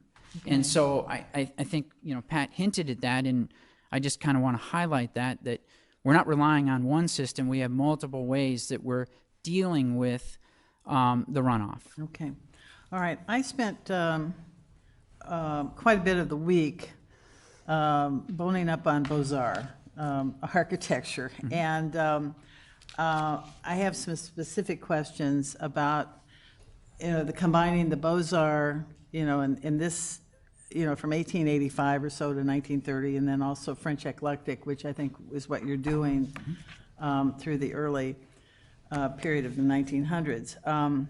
And the house that, I guess when I first saw this property and drove in, when I got out of the car, I immediately was faced with stake number 132, which is the corner. It's the westmost corner, southwestmost corner of the main house. And it was pretty close to the car. In fact, I could almost touch it. And I thought, oh my goodness, I'm in the forecourt, I'm in the driveway. And in front of the house, and this is an imposing house, a beautiful main structure. And then I thought, I wonder if this house either could be moved, my initial thought was moved back, so you could really appreciate the main structure of the main body of the house. And then I thought, well, they may have a problem because of the 50-foot setbacks and the land grade and so forth. So then I thought, I wonder if a smaller house, more be a French cottage, you know, something small would fit here. Obviously, the petitioner wants a sizable, very imposing house. So I looked at the French eclectic style, and they're you either have a total asymmetrical where you have a front door kind of on the left or the right or something, or you have that center piece, which this is, that's symmetrical. However, as Petitioner Pettit mentioned about the symmetry of it and coming up the drive and looking at a screen porch, that actually, to me, that whole hyphen and the wing look very modern. And so I'm looking at the French and then the modern. Can you explain why you didn't use French doors, why you maybe had the hyphen it's very long, why you didn't push the screen porch or something closer to the house so it would be more symmetrical with the other side? Sure. I want to stress, I don't think it's more of a modern element because we're still utilizing all the same materials. The kind of the loggia that takes you from the main body of the house to that screen room structure has a series of square columns with chamfers on it and then screen panels in between it. So it's kind of blocked out by the shadow in this elevation. But, you know, as you're moving, it's really a loggia connector with a low roof, and then you get to that screen room structure, and it's really designed as another, like the greenhouse, a folly structure that is, you know, kind of positioned at a distance such that the grading allows you to have a walkout on the lower level to the pool. So there were a number of drivers as to where that actually ended up at a distance from the main house or the main body of the house. So you couldn't pull that closer then? to Well, make the it more closer you pull it symmetrical? to the house, then the grading, you know, if we're trying to work with the grading, the hand that we're dealt with, then you have to then excavate down further to be able to allow access to the swimming pool from a plan perspective. Then could you push the other hyphen on the other side, on the, what would you call it, the east side, I guess, farther away to make it more symmetrical? To the study, I believe. I mean, they really are, according to this house design, they really are not that symmetrical. So would it work pushing the other maybe farther? Unfortunately, the building envelope, it gets really tight, but I see exactly what you're saying. To me, there's the symmetry of the body of the main form of the house, right? And then once you get beyond that, the lower one-story forms become, you know, in my mind, less driven by the symmetry and more driven by how those things are relating and allowing the landscape to finger in between. Okay. That's kind of how I looked at it and laid it out. Another question, the wing of the, and that's where the study is, on the east side, the wing protrudes south, more south than the front of the house. And why didn't you, could you eliminate there it looks like a room, maybe a dining room or something, maybe some kind of eating room, could you move that smaller or eliminate that so that the study really is closer and actually is moved north so it wouldn't protrude beyond the front of the house, since we're dealing with symmetry here? Might there be a way to push that north? So what ended up driving the positioning of that, you can see we've got a fireplace kind of on that back elevation, and Yes. we sort of thought as you were, you know, traversing from west to east, you make the radius of the driveway, you enter that motor court, and you have that really sort of low structure with that punctuation of the chimney on the back side of it, really as a really nice element as you're wrapping around into the service court. And Okay. so that really was, you know, it was less about, you know, how can we manage about the main body of the house is very symmetrical, and then the idea where these wings were supposed to be just lower and kind of, you know, creating opportunities for landscape to fill in so that when you're inside those one-story forms, you have a nice way to get out and get light in. Okay. All right, now I'm going to get specific with the oboofs, which are the bullseye windows on the attic, maybe the third floor. Okay. The oboofs basically are ox-eyes windows, bullseyes, and from my investigation of those, they are much smaller. These are much larger, at least in the drawings that I've seen. They look a little smaller here, but they're a little. They're just to allow light to come in. Is it possible you could reduce that by 10% or so to get it down to where they're really, really French? Kind of make it just a bit smaller to Sure. fit what the French really like. I know French is really hard. It must be hard to design Well, for architects. You know, we did a number of iterations on the dormers, and, you know, we're happy to finesse those in a way. Sure. Really? Okay. Then, what else? I'm obviously, let's see. Oh, are you using cementitious material We're I calling have out. to ask this. Yeah, we called out all natural materials. You're on this using all project. natural Yeah, I mean wood. the majority of this project is fieldstone. Yeah. And so there's very little wood product left on it. You're using Yeah. wood. then. That's correct. Okay, all right. I have another question about the pillars. Sure. Is there another property along Unwencia, and to tell you the truth, I didn't go beyond the entrance and the property. Is there another property that has 7-foot pillars along Unwencia? I recognize that this property was 210 just from the mailbox. I mean, it was a black mailbox with white letters, and I knew exactly where it was. And I can understand putting some pillars there. Do they have to be 7 feet? Could they probably be maybe 5 or 4 or something a little smaller to announce, but not necessarily hit you over the head? Sure. Phil's nodding his head, yes. Okay, those are my questions. Thank you. Great, thanks very much. Commissioner Grinnell, questions? Yes, I'm going to go with my largest concern and then also a little tiny nit. The first one, the larger one, when you look at this elevation, I'm glad you had the slide up. I see the French country influence in the main portion of the house. I see it in the section that has the garage entry into it. I see it in the little greenhouse.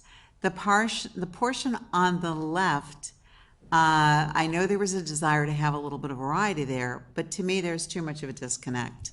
I understand in looking at the floor plan why you may not have windows on that side, on the south elevation, because what you have is a staircase and also storage at the front of the house. But it just seems like it's lacking. It seems unfinished to me. And as others have commented, it is a very long distance between the house and this room. I understand the proximity to the pool and trying to level everything out with a grade. I understand that, but it does seem like a little bit more thought or consideration could go into that to make it more consistent with the overall appearance of the south elevation, which really is the front of the house.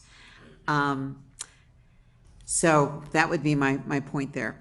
The second thought would be, and this is a small one, it is on the east elevation where you see the garage doors. If you could go back to that slide. Okay. I know that the idea was that these mimicked a carriage house or carriage doors, and they do. You have two, the left and the center door are kind of, right angle triangles. I don't understand the third one. Why all of a sudden you've got the double bar that to me looks a little bit more barn-like?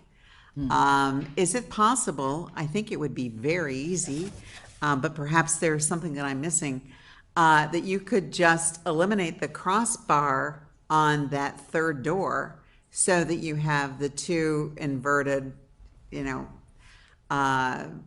V's in a sense instead of the X's on that third. Is there a reason why that third opening is different in design? I think we'd be happy to make that adjustment. Okay, that would make me very happy. But I can certainly understand why the Carnanis are very excited about this property because the property itself is lovely.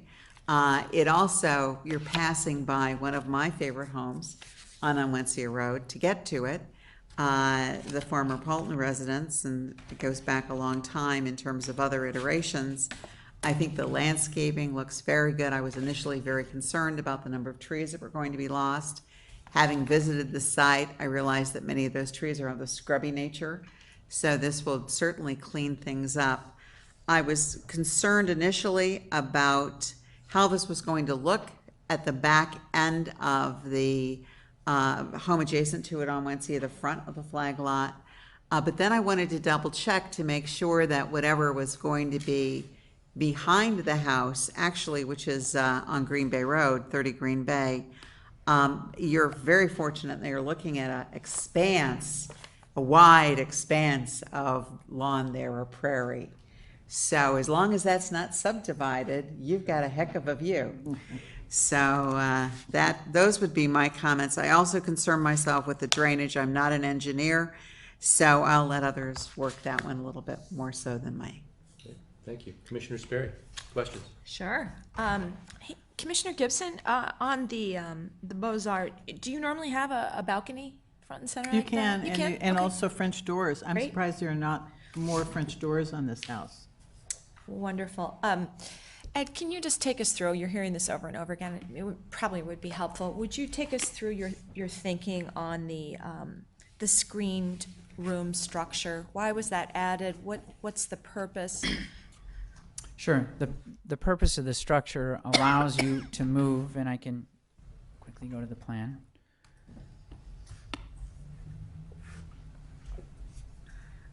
So when you take a look at the floor plan, the kitchen and family room are on the northwest side of the main body structure. We wanted to have sort of a really grand access that allows you to proceed from that family room down across into the screen room structure, and then proceed down from that structure down to the lower level, which takes you out to the pool. So that was our way to have a covered, not a 4-season cover, but a 3-season cover, which takes you from the main house, across, and then allows you access down to the pool level. We feel like the disconnect of that structure allows for landscape to filter in and soften, and I think that's one of the things that our renderings don't do a very good job of. But that structure, the screens in the elevations read as dark lines. But the reality is it's supposed to be intended to be a fairly transparent loggia or walkway between the main house and the screen room structure. Is it purely screened, or is it 4-season? No, it's screened. Okay. That's screened. So, I mean, obviously, we're in Chicago, and our pool season is incredibly short. And yet, as I'm sure you're hearing from my fellow commissioners, this particular piece of an otherwise beautiful, almost Adlerian structure is so prominent and not in balance with the other wing, shall we say. And I'm just wondering if there's another way to address this, because to be frank, when I'm coming in and I'm envisioning this, it looks like the most unattractive part of the home is the first thing you see when you're coming up the drive. Does that make, it takes away from the beauty of your central structure, if that makes any sense. Is there another way to finesse this and maybe get rid of a little bit more of that impermeable surface? It's an element that, we feel architecturally works with the main body of the house. And will be used 3 months out of the year, if that. Well, the lower level is 4-season. Okay, and what's the lower level? The lower level is, they've got a walkout area that is a 4-season space. So it's just the screen room up above that's 3-season. I would consider maybe thinking about another way to finesse that, because you're hearing it over and over again. I looked at the black engineering rendering right here, the one that's got the highlights. I don't think you have a slide that represents that to you, or if you do, if you could bring it up, that would be great. And if Mr. Black wants to comment to this too, that would be great.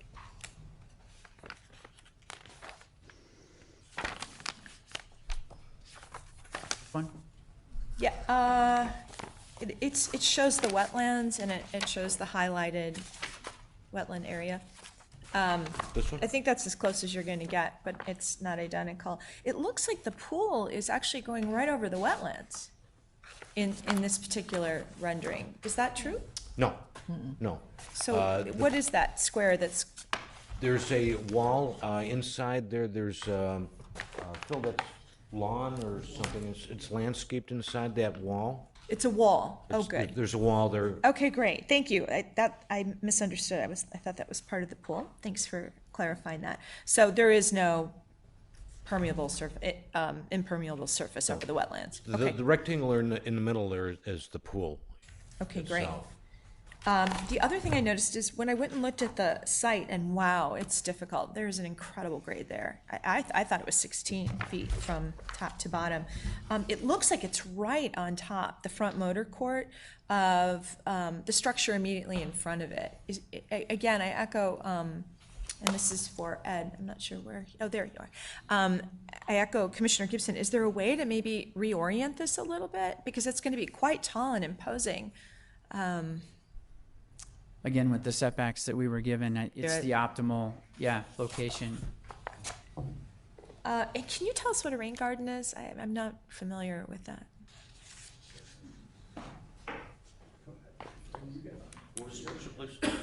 Can you share what a rain garden is? Show what a rain garden? Share what Oh, a sure. rain garden is. It's the way that this is designed is a minute soil about a foot, 18 inches deep, with topsoil, mulch, compost, sand. It has its slight slopes that go down at 4-to-1 side slopes. It's only about a foot and a half deep total. The west side will be built up with 1 to 2 inch diameter washed stone as like a berm across the west side, and that lets the water filter through. The compost amended soil will let the water get into the ground faster. And then you have the native vegetation planted in there. Is it native vegetation that is in Native. that? Wonderful. Thank you. Appreciate that explanation. And Commissioner Sperry, I can just add, Yeah.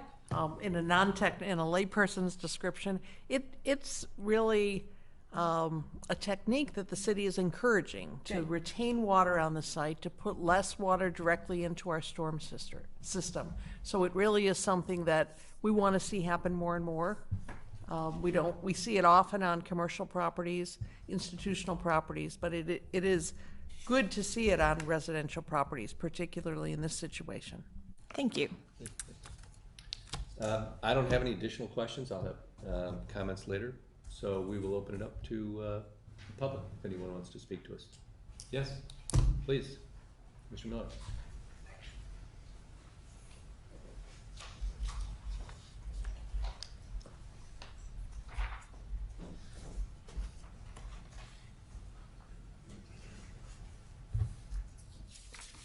So again, Arthur Miller for the Preservation Foundation. And for the petitioners that don't know, what we do is if we see the petitions early, and we'll try to make a few comments and send them in just to give a sense of the direction of which we're headed. Now, 210 East Untitled Road, so first I'll read my statement, then I'll make a few comments. Handsome, symmetrical, classic houses, central portion works very well. Though from the south entry side, the wings are not balanced. A less symmetrical approach to the central block could rebalance the house to the west.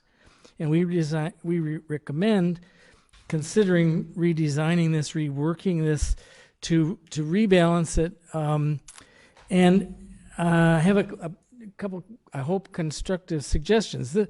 This house is like two houses at the corner of Green Bay Road and Deer Path. On the northeast corner is David Adler house. It was a 2-acre lot. It was actually, one owner kind of took offense when I once referred to it as a garbage lot. It had a very steep drop off, and then the other house is on the opposite corner. It was built by the famous planner Edward H. Bennett, who did have a diploma from the École des Beaux-Arts, and he has a house of similar type, very similar to your type of house, that's on that corner. The two architects took opposite approaches to how to solve a steep program.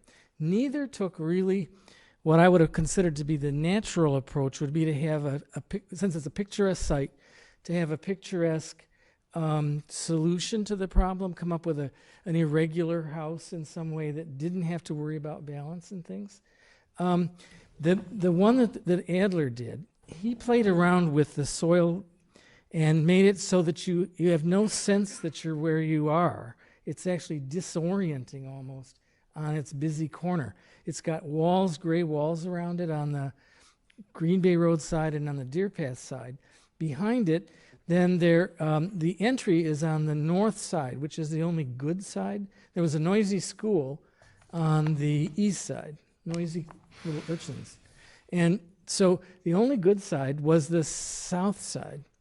And so what he did was he made a 2-story house, but he had it go up toward the high point and entered at the low point. And a lot of it then was in the basement. So he also had then at the second story height, he had this huge garden built at the second story height. And he confuses you so that you think there's something underneath it and everything. So it's a fascinating house. And I'm sure we could get you in it to see it. The other side, Edward Bennett did the opposite trick. He put this house right smack dab where you put your central portion. Then he terraced. He had where you have your garages, he kind of had that effect at the higher part. But then at the lower part, he actually has a separate building a little bit off to the further to the south on his property, but he terraces his garden so that it goes down like that. In neither case do you have any sense that these were irregular sites. They're masterpieces, both of them. So they're worth looking at. But somehow this doesn't appear balanced, is what people are trying to say. And there must be a way to do it. One idea I had was also that if you did something created like a French pigeonnier, a kind of a roundish or a kind of a rustic kind of structure where you kind of have your screen porch a little bit, that might be one approach. But you've got to kind of get whatever those elements are over there somehow to feel like they're the same height as the garage is on the other side, or the kitchen that's over there, the family room. Because when you look at it from when you're at your front door, which is where you want people to see you, you don't want them to feel like it's tilting, that's all. So that's maybe constructive, maybe not constructive, but it's meant to be constructive. And your site is a wonderful site, and it's just working to figure out how to solve these problems. And as you say, you have a great view out, to the north, and it's just figuring out how that can work. But I congratulate you on how far you've got. Thank you. Thanks very much. Anyone else? Kathy? No callers? All right.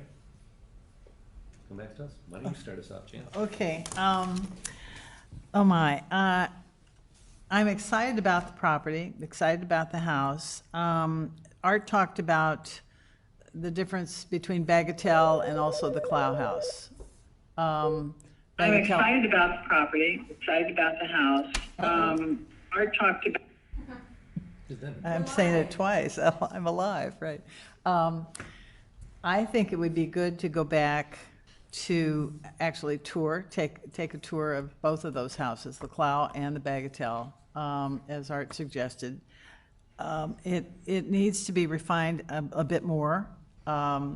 Not a whole lot, but that screen porch, I agree with Commissioner Pettit that's what you're going to see. And to me, it's a more modern look than what it should be. It should be very French, screen door or French doors, whatever. The eau de boeufs, a little smaller. Reduce the hyphens, especially that west hyphen. It needs to be attractive from all angles, including that west elevation. Lower the pillars at the front. I don't think you can set the house more north, but it would be, so you could really take advantage of looking at it from the forecourt. The drainage obviously is one major issue. And I don't know how you can get an okay. You've got to get an okay from different people on it. But boy, if it doesn't work, it's a real problem. And I don't know how big the storm sewers, I don't know when they were done last on Untitled, but if they're already maxed out, that's a concern. So I think there are some things that perhaps we need a little more assurance on, and also the design on that west wing needs to be worked on a little bit more. Right, great. Those are my comments. Thank you. Commissioner Grinnell? I have nothing else to add. I am in concurrence with all of the comments that have been made. I appreciate your openness to that one garage door. And I think that this has the makings of a really lovely home on a lovely piece of property. I have great confidence that the landscaping plan will be well done. The drainage, it's kind of hard to argue with water. But I really do hope that there is some revisiting of that west section because it just is not in keeping with the grandeur and the statement that I think the home is making. And I would hope that you'll take a good look at that and come up with something that's a little bit more consistent. Great. Thanks very much. Commissioner Sperry? Yeah, I echo my fellow commissioners. The main structure, Ed, reminds me a bit of the main house of the Lasker estate over on Estate Lane. It's really beautiful, and unfortunately, as we've heard now several times, that west wing is it's a distraction and detracts from the main structure. So I too agree that we can do better here. We can finesse it. I appreciate Mr. Miller's comments. I think they were right on point, and some exciting suggestions there. Great. Thank you. Thank you. Commissioner Levitsky? I would agree both with the issues with the west wing and with the drainage. Right, thank you. Commissioner Petty? Oh, I think you have the makings of a beautiful home. I'll come over and hang out in your backyard. But I do think there's more work that should be done addressing some of the little nuances that have been brought up, rethinking how you want to approach your house, what you want that structure to say, and checking all the drainage issues and things like that. I appreciate that I'm going to go home and look up what a rain garden is, but I think it just needs a little more work. Great, thanks very much. Well, I'd say in summary, it sounds as though the comments centralize. Everybody seems to centralize on a number of things, and I'll recap them. On the drainage piece, what I would say there is clearly everybody's sensitive about it, and for good reason. You're taking full use of the lot line that you've been granted, and we understand that. So you're right on the bulk ordinance, so to speak. And so you certainly are allowed to build the size home that you've put up here. But again, that potentially could compromise some of the water issues, and so that's something that others have to look at. It's always difficult for us because I rarely can think of times we've had new construction come up and there isn't somebody saying I'm really concerned about drainage and so forth. It's been an issue around Lake Forest for a long time, and most people sadly have to figure out not so great ways to live with it, but for the most part, we do make it work. So all I can say on that is the best we can do within our purview is we reinforce it in our notes. The fact that everybody brings it up, I think, reinforces that point. And then we look to the city and the people who are responsible to oversee that, to do it, because it isn't ours. We don't control the engineering aspects of it.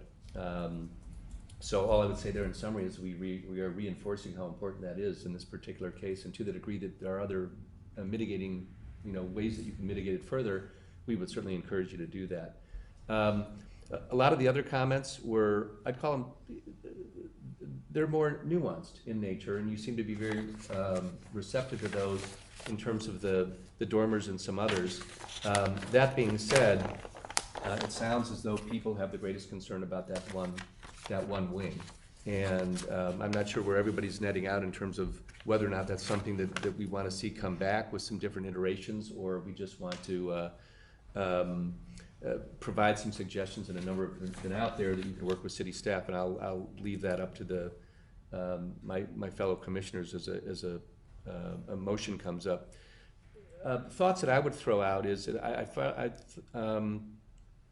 the symmetry versus asymmetry I think is just very interesting, because the home, the design you picked kind of demands or asks for symmetry, but in terms of making what you want to put in here, the idea of adding some asymmetrical element in there, I thought that was an interesting thought, and I could see it working. And this is just a comment for wherever this goes, that as somebody who actually has an historic home that started with a seasonal porch, and they did that throughout Lake Forest because a lot of the older homes were summer homes, and so they could care less what happens in those spaces in the winter. But I would say more times than not, whenever I've seen an historic structure that lives over time from the 20s and 30s, I'd say the vast majority of them are converted. They figure out ways to make them year-round because, as Commissioner Sperry and others have mentioned, our seasons here are just not that forgiving. So my reaction is I look at building an entire walkway, a covered walkway, a piece of the overall architecture that's screened, that goes to another screen space, and then so you're putting in all of that construction work, the roof, the connection and everything else, just so when the weather's bad, at least you have a lower area to use. But the view and all the other wonderful things you have are kind of above ground. So I don't want to ask you to revisit how you want to live there, but I just look at that and say to put all of that there and not say, why don't we just figure out a way to integrate it into the home, into the major design, more so than rather soften it with screening and everything else, and think of it as year-round. And if you want to put screens in there, it's like windows that can be opened up in a way and there's screens there because you want air in there as a breezeway in the summer. I think that's great. But we even have a screened space in our home, and I have to say we can almost never use it even in the fall and winter because it's so incredibly hard to heat. So we find out we just don't get to use it very often. So I would just throw that out there, that if you're going to put all the time and energy and design work into having so much space there, and there's a lot of discussion about can you figure out a way to actually make it look more part of the house rather than try and then soften it and suggest that it's not, that may be another direction to go altogether, and you'll get that much more utility because there's a good amount of square footage there. So anyway, is there anything else that I didn't cover in my summary comments? We talked about drainage. We talked about the size of the dormers, and they were receptive to that. That's a nuance there. And then really the concentrated comments on that one wing, and that there could be some work there. Mr. Chairman, we do have Commissioner LaMontagne with us. Oh, perfect. Great. I was wondering if we could get him in. Thank you.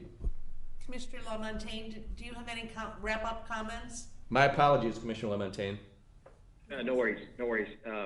Thank you. Yeah, I mean, I think a lot of the comments have been said, but I just want to iterate. I mean, our charge here as a commission is really against the standards that are out there. And, you know, I think as it relates to the, you know, we do have, you know, standard 13, which we do have a responsibility for protection of natural resources. And obviously with the wetlands that's on this property, we want to feel some assurance that the engineering is such that, as we've heard many times tonight, are not adding to any of the challenges of the natural wetlands, and certainly have to be thinking about runoff with the neighbors. So, you know, call it a rain garden, call it a retention pond, as they would in commercial type properties, to kind of keep. I think those are all great steps, but we really want to have some assurance. As it relates to the architecture, you know, I absolutely love what you've designed with the home and the attention to details with the main body of the home, and I can get there obviously on the east portion. When I start to think about this entire facade, including the west portion, and I run through those 17 standards again, I run off the rails on things like standard 2 and 3 and 4 and 9, Right. and I just can't get there, and I think it needs, quite frankly, a lot of work and consideration, particularly given that this is the only glimpse that people from the Onsia end will have on the home. It'll be where you come home to every evening, where your guests actually join. And I think if you were to put some story poles out there, as Commissioner Gibson had mentioned, and then drive into the lot. I think that this is a big structure that doesn't necessarily relate to what's happening in the center portion and the eastern portion. So I agree. I think there's a lot of work that needs to be done here. Thank you. Thank you very much. All right, with that, motion? Okay, I move a continuance of this petition in terms of reworking the balance of the wings, especially the west wing, in terms of coming back to us and with other parts of this, with the eau de boeufs and the hyphens, making it a little more balanced. Obviously, by that time, we may hear of the drainage situation with Lake County. There may be more information on that. The storm sewer situation on Untitled, dealing with the smaller pillars, dealing with the garage door, the third door that I think you were willing to deal with. And I'm trying to think what else.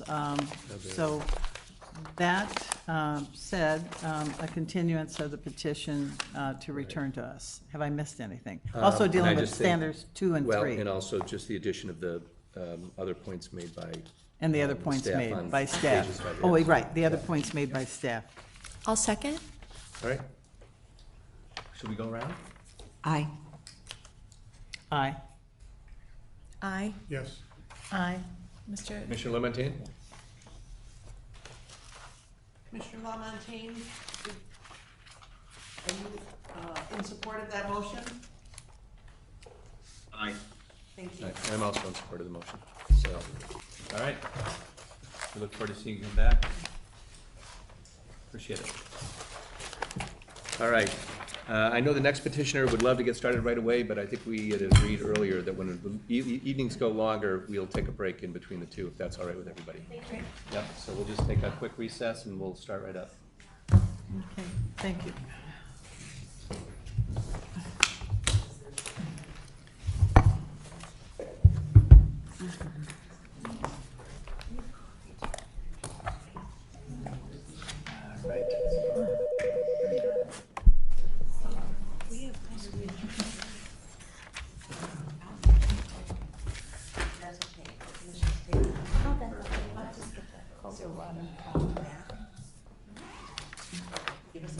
Coffee tastes good. Is it? Yeah.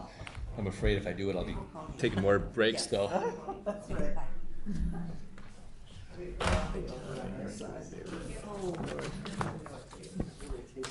We should have done both sides. You can have some of ours. I never touched this stuff, actually.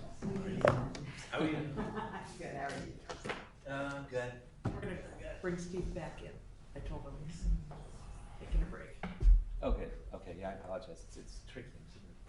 So I was talk to, I was reading on him, and I thought I'd hear something later. And you know what I figured out? If I'm talking into the phone, It stays active. it's less than I mean, he's live streaming, he's getting the delay, but if you're ready to call on him, I can say, Steve, he's because I'm talking right now. Oh, okay. Okay. Because he seems to be.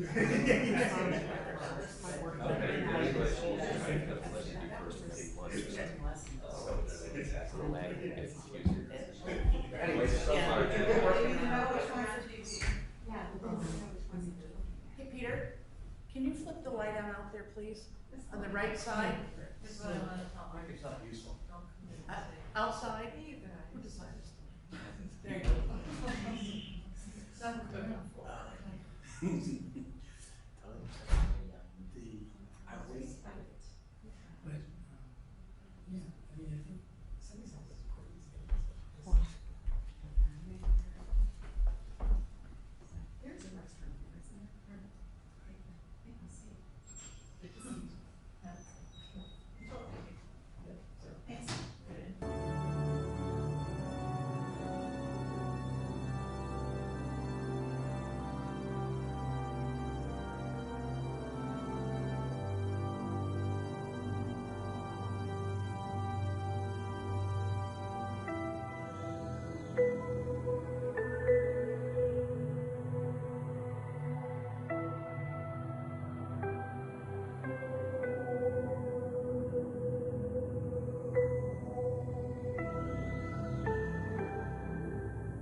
digging into it, and it's very different style than a lot of other houses in Lake Forest. It was built in 1957 by Wallace Frost, who's kind of was an interesting architect.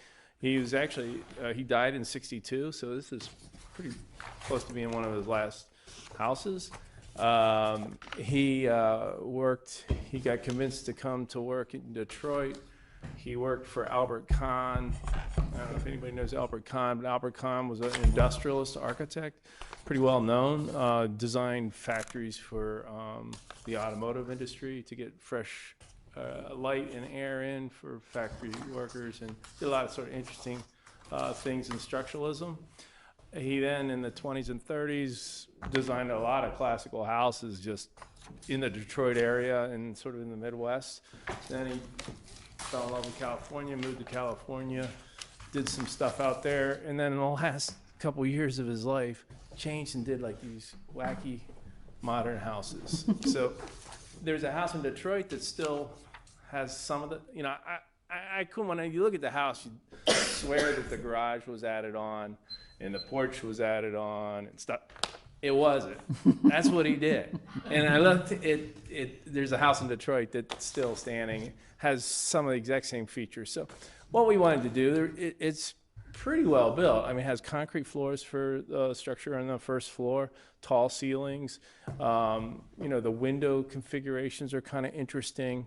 The use of corrugated metal is kind of interesting. They almost got the cantilevers to work, but they looked like they had to add a couple of belts and suspenders, and then they didn't think that would work, so they better put a post under there just in case it falls. So there's a lot of interesting things about the house.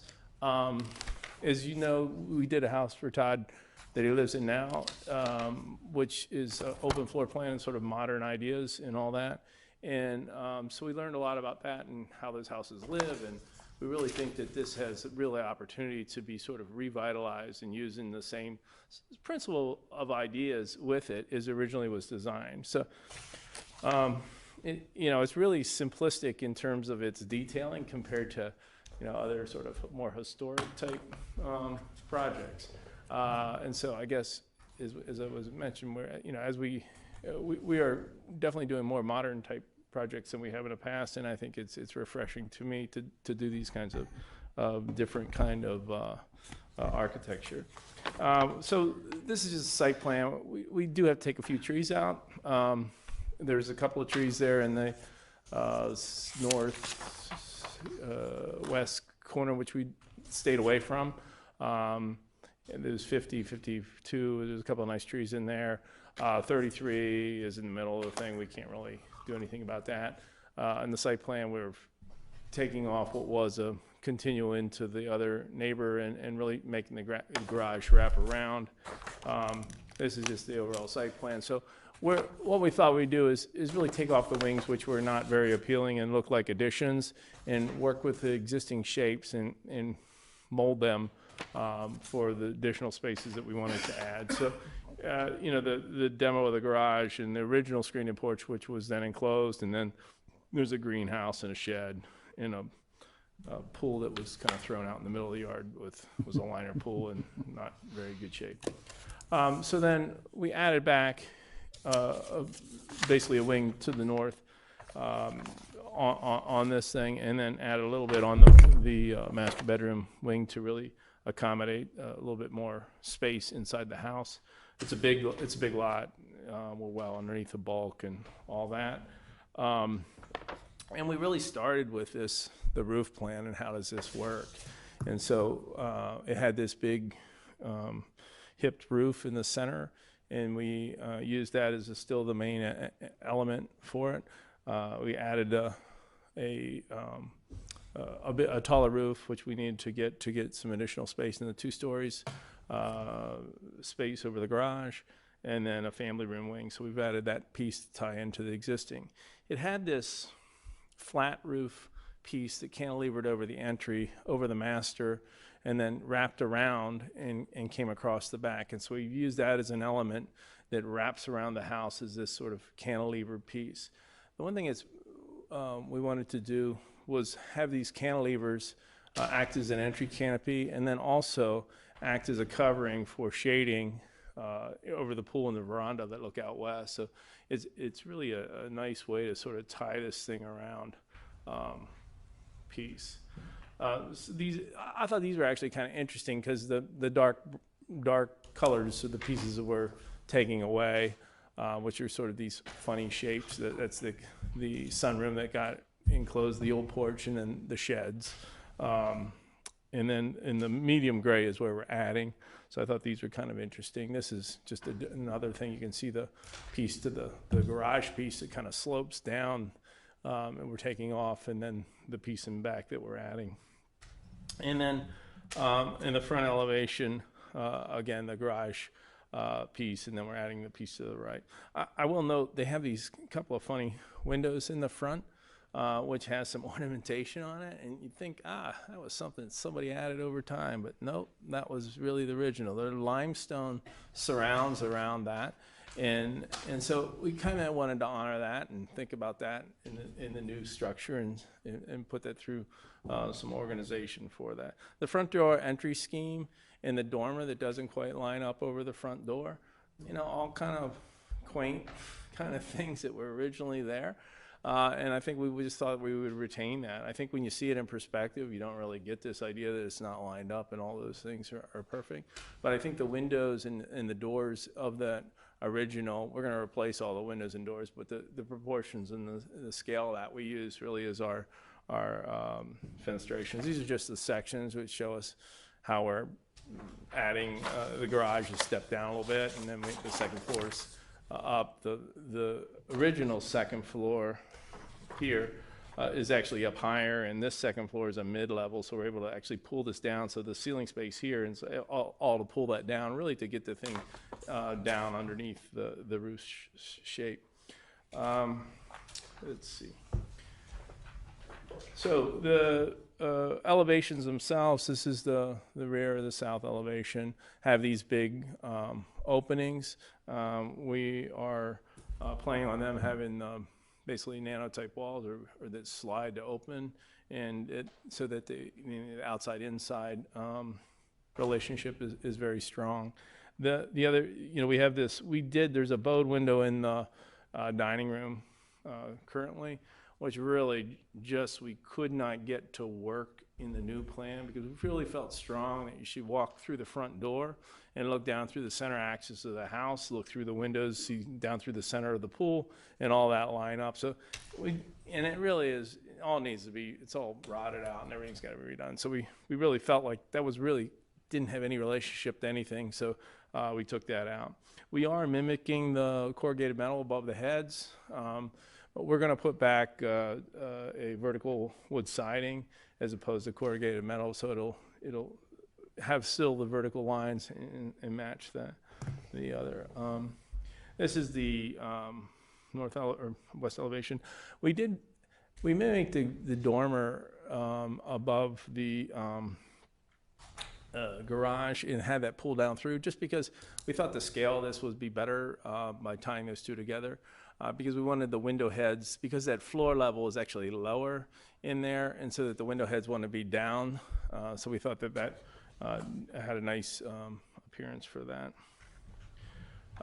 This is the other elevation.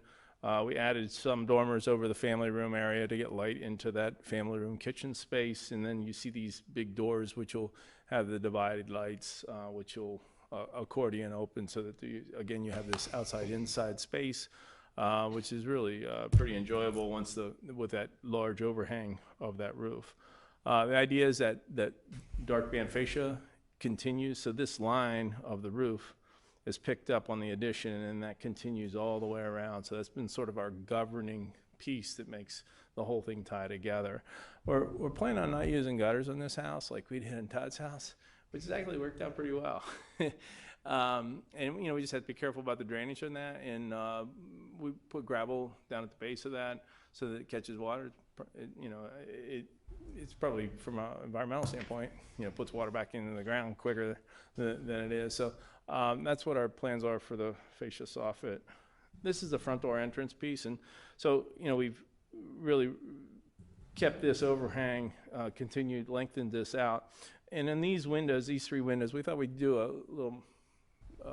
little nod to the original house, which has a limestone around those 3 windows. And so we thought we would just add a limestone band around those, just so the next person who adds on to this house will wonder what we did and had to figure out that it has a little front door. Or, you know, I'm assuming that they wanted to dress up the front elevation and think about it had a little more detail. This is done for a doctor, you know, sort of a long history of doctors, and they probably had really, you know, attention to detail and how things went. They lived in the house a long time, the way it was. I think these renderings probably do a lot better job of looking at what it really will be. The landscape is really preserving a bunch of trees and having sort of this backyard be this sort of natural, what I would say picturesque landscape, or, you know, it carves out grass. There's a lot of trees on the buffers of those. You can see where the colors, we're going to keep a off-white painted brick for the siding or the wall material. The roof is a smooth wood shingle. And then the chimneys are peculiarly not painted, and I think we're gonna paint the chimneys the rest the same. We are planning on using black trim around the windows. We rendered it in white, and it pops those mullions out, and we really wanted to disappear. And I think you can see it here. We had the same rendering with them in white, and for us it really didn't work. So, you know, we're very excited about this house. I think it's going to be, sort of gives new life into a new home that, you know, that was there, and it's a piece of history. And, you know, we didn't have to tear the whole thing down. We're actually utilizing quite a bit of the existing basement structure, all the structure in the roof. And so we have to insert steel beams to cantilever those roofs out. So there's kind of a structural piece to that, but, you know, it's not all that difficult, and we've done a lot of other things that have been crazier than that, so I think we're pretty confident with that. So with that, I'll turn it over back for you for questions. Perfect. Great. Thank you. Jennifer. Thank you, Chairman. So this petition is for a request of the partial demolition of the existing residence and construction of a 2-story addition and a single-story addition. In May 2002, a petition for this property was presented by the previous owner for complete demolition of this residence and a replacement structure. And that petition was approved by the commission back in 2002, and the previous owner did not end up proceeding with that project. So the current petition that is before the commission tonight is being presented by the current owner who recently purchased the property.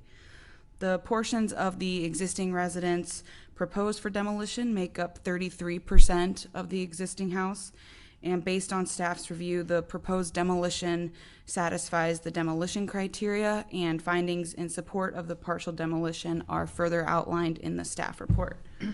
The proposed additions are designed in a manner that is in keeping with the contemporary style of the home and are intended to update the home and make the house more livable for today's families. The project as currently proposed will require the removal of 6 trees, and most of these trees proposed for removal are less desirable species and in poor condition. And based on the review of the tree removal provided by the petitioner, a total of 51 replacement inches will be required to be planted on the site. The petitioner did provide a preliminary landscape plan that reflects new native shade trees, ornamental trees, and foundation plantings around the home.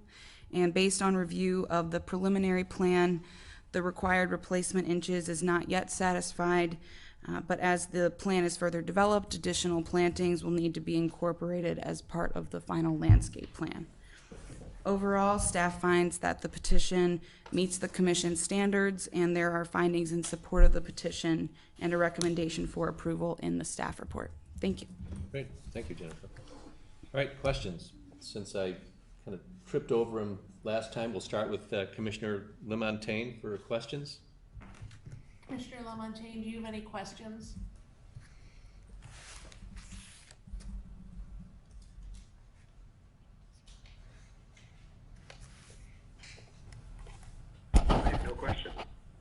Okay, thank you very much. Commissioner Pettit, questions? The siding, is that tongue and groove or board and batten? It would be a V groove, so V-groove? it would have a vertical line, but it will be smooth for that in 4 inches on center. That would be, just above the heads of the windows. All the other walls are painted brick. So that would be at the dormer locations on the sides, and then how they mimic the And corrugated above the metal. windows, And above the right. window, but the heads of the windows, correct. On the south elevation, you have 2 sliders that have no dividing muttons or, I guess, coming out of the family room, maybe? Here it is. Hold on. There we go. We'll get it. There it is. Oh, there. Go. Yeah, they should have some buttons. That's a good point. It So- should have, it yeah, will have? absolutely. Yeah. Okay, 'cause yeah, there's- sorry about it's that. only 2, We, and it we just changed that seemed around, odd and to yeah, that's a good catch. Yeah. Okay. Yeah. And the cantilever, I understand it comes out on the veranda portion, but as it goes along the west and south side, what's that depth, and will that help the light spill out? Because there's a lot of windows on that. Yeah, on I mean, that that's house. that. So if you look at let's see here. Let me go. You can see, so the rendering shows the shadows of how that shades those windows. Okay. So that's one of the big things that it does. It does shade the interior on that west elevation and the south elevation, so that makes a big difference. And it will help The solar gain reverse- on that, yeah, as it comes reverse around. spill of I mean, light. obviously, when the sun comes down on the west, it's gonna get more, but it definitely helps that, and that's one of the reasons we did it. That's my questions, and just want to say, I love this house. I think it's just so cool. Okay. Thank you. Commissioner Levitsky, questions? Thank you. Yeah, I was kind of flummoxed when I looked at the house because I couldn't quite figure out. It looked like a sauce spaceship. The 2 little windows in the front, the existing north, what were they? I mean, what's behind there? Was that bathrooms? Yeah. They were bathroom windows. Okay, well, the only question I have, usually it's just there, but the very last page of the packet had images of surrounding neighborhood.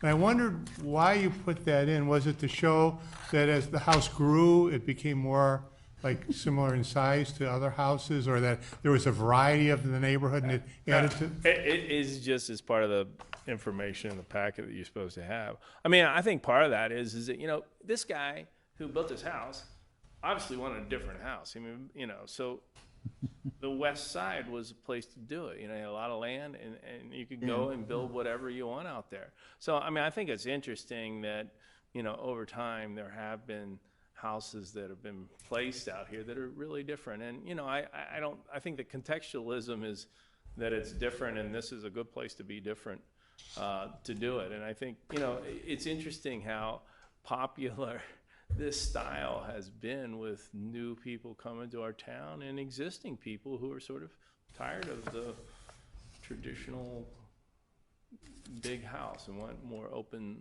plan kind of thing. So no, it was only just because it's one is I do think it's interesting how you drive back those lanes and people have built some pretty interesting structures that were for themselves, and this was definitely one of those.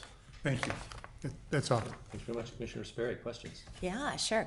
So how come you just aren't here for a certificate of demolition? I mean, when I walked it, I was like, why not just start from scratch here? Well, I mean, I think it's interesting. So to me, I mean, when the owners that we bought from, they wanted to tear it down and build that house. Right. Which was, Exactly. to me, I got no interest in doing that. You want to work with it. That Okay. house is, I mean, it's great. That's People cool. want new houses, and they want them to look like the old houses. That's great. I mean, we saw this house. We said there's really an opportunity here to redo it and really make a great place for someone to live, and in a different style than what's typically around. And I think the popularity of when we did Todd's house, and having people over there and showing them that, and how much they really enjoy the sort of open floor plan, open things. And this is a different, because that backyard is huge. I mean, there's really a great space out there in the privacy of it. So, I mean, the if cement it was block. a vacant lot, I wouldn't be interested in it. Yeah. I mean, we wouldn't do it. Yeah. Okay, so that being said, help me understand why you didn't go with like a dark roof. I just feel like there's a lot of white here, or lighter palette. I think the natural materials is really the way to go with wood. Is it? I didn't know that. What is the roof? Yeah, so it's a wood It's a shingle shake? roof. Yeah, Oh, it's okay, a Sorry, smooth lost sawn that. roof. So I think there's a lot of roof.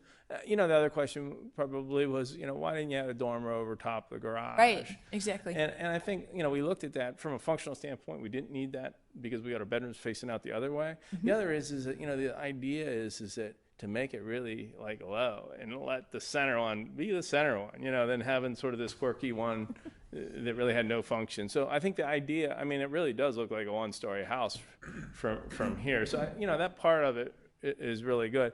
This rendering probably doesn't show as many trees on that foreground, because there should be a couple of branches over top when you drive down there, because it's pretty treed in there. So, I like the idea of it being sort of natural. Okay. Yeah. And on your south elevation, I love this artistic rendering, but when you actually showed the sketch, I had a question on the south elevation, if you could just. So okay, you see your dormers there that you're adding? Are the Muntins, is it just me, or are they not center? Is that supposed to be? The one over, Yeah. Hold on, Yeah. let me use the right pen. Yeah. These guys here? Yeah. Those are there. That's built.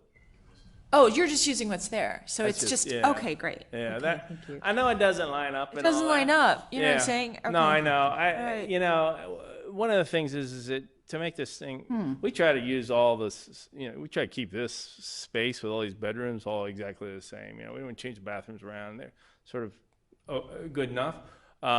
So to rip out the whole thing to make it align perfect, what's the sense? Right. The front dormer doesn't align with the front door, and I only really realized that when the guys drew it, and I'm like, well, that's weird. How's that? Is it really like that? And then you go out there and you look at it and you go, oh yeah, it doesn't line up. But you have to be, so that's kind of the situation. That isn't new. Yeah, that isn't new. It also kind of does relate to 1435 Green Bay, right across the street there, which is on the market. It's on your last page when we were talking about the neighboring homes. That's the one that has the closest symmetry and design vocabulary to this. But by the way, that's on the market for $2.2 million. Caldwell Banker, shameless plug. But I love this house. I think you did a great job, Peter. Thank you. I'm not allowed to commentate, though. We're going to continue our questions. Go ahead. Thank you. Commissioner Grinnell.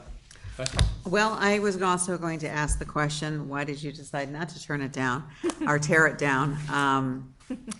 And I think your adjective of wacky is probably right on. I had a question about the building materials. In the documentation, it talks about a large brick construction toward the front. And when I went to see the house, I looked at the brick around the entire building. The large brick, which I interpret as cinder block, is that I thought it was correct? cinder block, isn't it? Cinder block. Oh, yeah. Okay, Yeah. that was the old garage, Yeah. right? And Yeah. that was limited to the old garage, right? Yeah. Okay, so I know we're not supposed to talk at this point quite so much about what we think about it, but I will say that I think you took the best parts of the house and enhanced them, and took the parts that were least attractive and also minimized those by either taking them off or reinterpreting them. I knew the past owners. I asked them why they bought the house carefully, and they were all tall. They said that was one of the reasons. And I also knew they wanted a North Green Bay Road address, which is also attractive, but they were both in California. It's a very California kind of house. And I really appreciate the sensitivity that you have to keeping this. I don't know about the house that's currently for sale by the aforementioned realtor, but, or at least their firm, but this is very consistent with the Ragdale barn house, backside of it. I mean, it really echoes that. So it's effective for the right person. I think it could be a real treasure. You're right, it's not like everything else in town, but that's okay. I don't really have any other questions other than I think you've made the best of the best elements of the property. Thank you. Peter, what color is the painted brick? I'm sorry. I neglected It's to ask gonna that. be a little bit off-white, like a little bit gray. Commissioner Gibson, question? Susan Benjamin just wrote a book called Modern in the Middle, and she is a historic preservation contributor, and the house before would not have made her book, and hopefully the next book she has, Modern in the Right, or whatever, or the left, or in the middle, volume 2, this one might make it. I had the same question that Commissioners Sperry and Grinnell had, why you didn't ask for a full demo. Because I saw some spalling on some of the brick. I thought some of the materials were poor, and that may have gone to the cinder block part. I thought, I was concerned about the windows, but it sounds as if you're replacing. Yeah, we replace all the windows. Okay, so if you're going to replace the windows on the second floor, on the elevation that we see right now, would you? That's the only new windows on the ones on the second floor. new? Those are new? Yeah, they replaced those. These guys up here. Okay, all right. I mean, we could look at this, but yeah, I mean, you I might hate as to well change make the it openings consistent. and everything to make it different. So, anyway, that I think you explained that you were using the best parts of the house. I have a question about the cantilever, or at least the corrugated metal. When they built this in 1952, they used that corrugated metal on the soffits. Yeah. Right? Yeah. What are you using? No, we're gonna we have to rebuild that one because it's shot. Right. We're gonna use the tongue and groove, V-groove in that, so to mimic it, just to be kind of a slick. Okay. Yeah, I mean, there's gonna be tube steel in there to hold that thing up. That's gonna go through the whole house back into the house to cantilever that out. Okay. Are you using hopefully clear windows, not darkened? Yeah, I mean, they're just regular low E glass. Okay, and you've answered the question about it's not stark white, it's going to be a little softened? Yeah, I think it's gonna be a little bit on the off gray. Okay, all right. I have a specific question about the south elevation, actually what you're looking at, I think right now. The master bedroom, I've gone down this, I've seen this house for the last 15 years. I've had to go down the driveway and so forth, this is the first, actually just the last few weeks is the first time I was actually in the house. I'd always wanted to go in, but you're reconfiguring the master bedroom, which I think needed to be, and so forth. It's like a little warren here and there. Exactly. But your windows on the new master bedroom why aren't you making them 4 banks as opposed to 3? Why? 3 instead of 4. To make.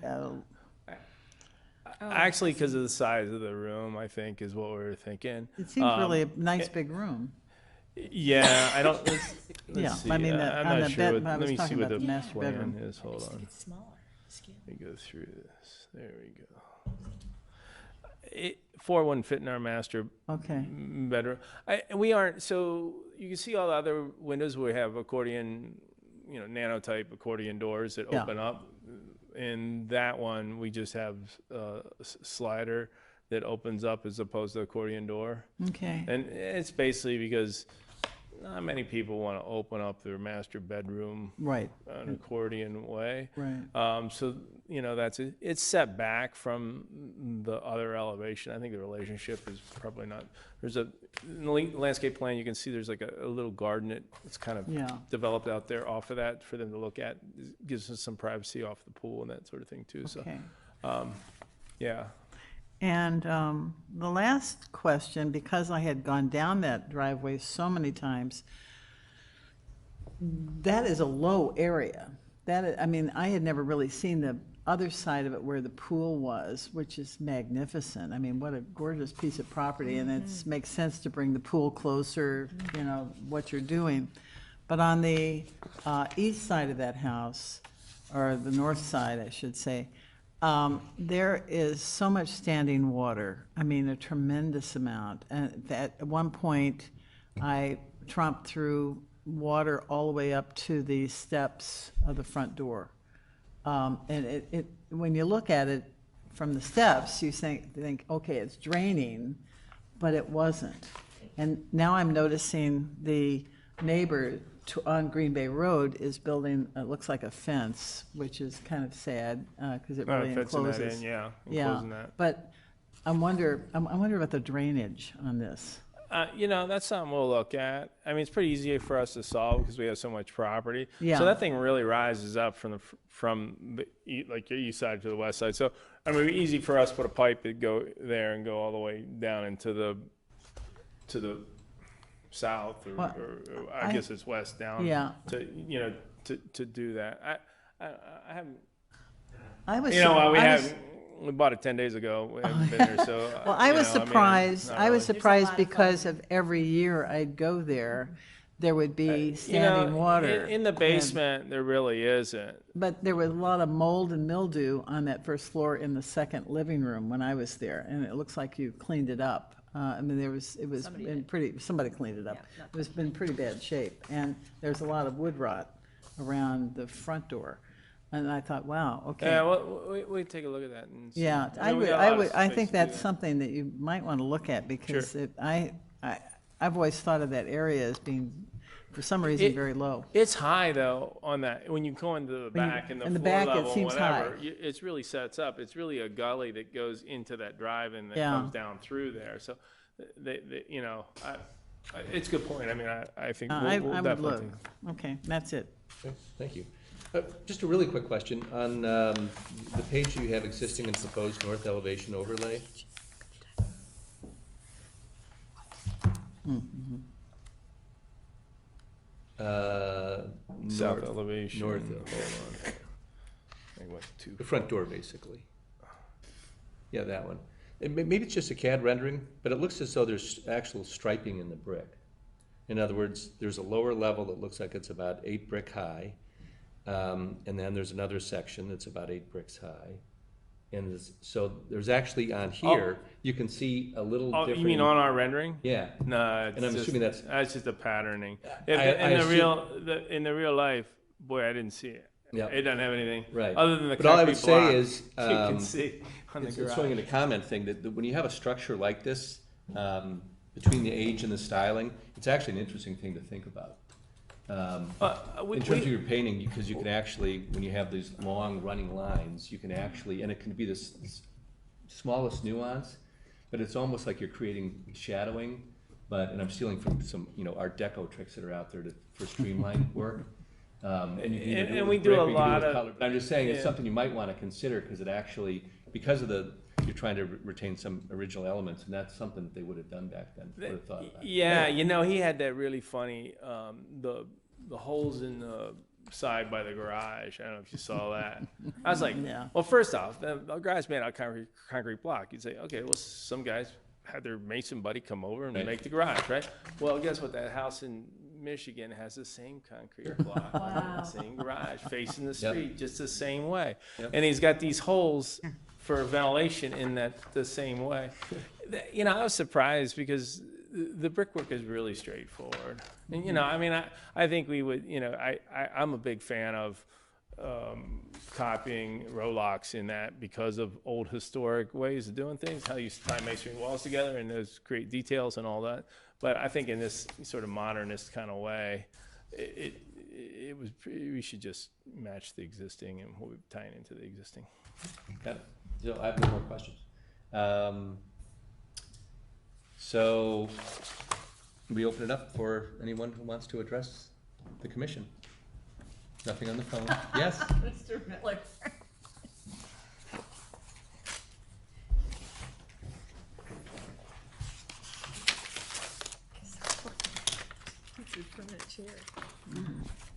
So yes, the Preservation Foundation is happy to see this house being saved, and that the history of it is that this is Mrs. Rich, the doctor's wife, was the daughter of Ralph Poole that built the David Adler house, 1913, up on Lake Road. So in Green Bay Road in Lake Bluff, and that was a very grand house, and I think they lived there for a while. But then that was a lot to remember. 1952, the income taxes were confiscatory, so I think that this was a better scaled place for them. But they were certainly aligned with the modernist ideas, and they wanted to live, but they wanted to live like in their old way, but in a simpler, more modern way. The fact that they're willing to work with what's there. Now, for instance, the cement block that you were talking about, that was kind of a hot material. People thought it was kind of cool in 1952. Frank Lloyd Wright designed a circular house just of concrete blocks in Phoenix, in the Arcadia section of Phoenix. It was, for a while, it was open to the public, and I visited there. And the entire thing was all just natural concrete block. I mean, this was the bee's knees right then. So that's why they put it in. And it is, so if you want to preserve, it's like those railings on the house that we've talked about, for the first house on Lake Road. If that was the style at that point, maybe it fits, and in this case, maybe it fits. And it isn't embarrassing to have it if it's part of what the materials were of the period. I think the house is very much like houses that Boyd Hill did, especially in the 50s in Lake Forest. He was a good architect, really good architect, and did some. So this is nice to have this preserved. It's part of the fabric, and we're happy to see it happen. Thank you. Great. Thank you. Anyone else? All right, it comes back to us. Why don't we see if we get Steve to start? Commissioner LaMontagne? LaMontagne, do you have any final comments?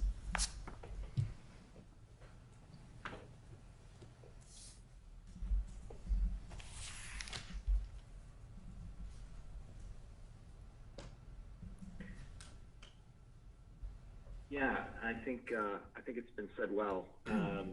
You preserve the best parts, and I think this is an interesting Todd project, save the world's kind of project for Todd. I think, but you guys have done a really nice job, and I really don't have any further comments. I'm supportive of the petition as it's come forth. Great, thank you very much, Commissioner Pettit. I have nothing further to say, except I really like the house. All right, great. All right, Commissioner Sperry. I echo my fellow commissioners. I'm in support of the petition. All right, Commissioner Levitsky. Yes, thanks for saving the house. It's great. Commissioner Grinnell. I like the house. I like it even better now. There you go. Commissioner Gibson. Ditto to everyone. I think it's going to be an improvement. Watch out for the water drainage, just heads up on that. And it fits the standards. So those are my comments. Great. Simple summary, everyone's supportive, including myself. I think it's great that there are folks out there who are willing to look at architecture, and even though it's not some of the classic stuff that a lot of people assume has to be part of the fabric of Lake Forest, that there's wonderful architecture that was done in the 50s and later, and I think it's great that you're preserving it. I think I'm in an Art Deco home, so I'm biased, but as soon as I saw it, I said, I just thought it was a neat structure. It fits the property really beautifully, and if it were torn down, you can just bet everything about it would change, everything. So I think it's great that the character of it and the idea of it for that lot is being preserved, and as everyone said, there's certain aspects of it, it's like, you don't want to save that for saving's sake, and let's update it a little bit and take advantage of what was there originally, and don't try and rework it, because it's not necessary. Let some of the quirkiness be in there, and just make sure it's all functional and new and nice. But anyway, I'm equally supportive. I think it's great. So with that, motion. I'm happy to make a motion, sure. Mr. Chairman, I move to approve the petition located at 1386 North Green Bay Road and grant a certificate of appropriateness to allow for both the partial demolition of the existing single-family residence as well as new construction of a two-story addition on the west side and single-story addition on the east side of the existing residence. This is also to incorporate the staff's findings on pages 1 through 6. Thank you. Second. All right. All in favor? Aye. All right, and we'll just, thank you very much. Call out to Commissioner LaMontagne. You to make sure you get them. Aye. Perfect, thank you. All right, it's unanimous. All right, thanks very much. All right. Next on the list is consideration of a request for initial input on the proposed demolition of the residence located at 301 West Laurel Avenue, and if appropriate, the proposed replacement residence. Just because of the nature of this petition, I think you probably heard beforehand, but we'll run this as a two-part series. So if we would just have start with your discussion on your thoughts on the property and rationale for demolition, and then I think we'll put that up for a motion. And then depending on where that goes, then we can certainly consider the proposed structure or not. Okay, sounds good. Okay, thank you very much. Then I'll ask any conflicts or ex parte contacts? All right, here you go. Wonderful. All right, thank you for coming this evening. Well, thank you for listening to our petition.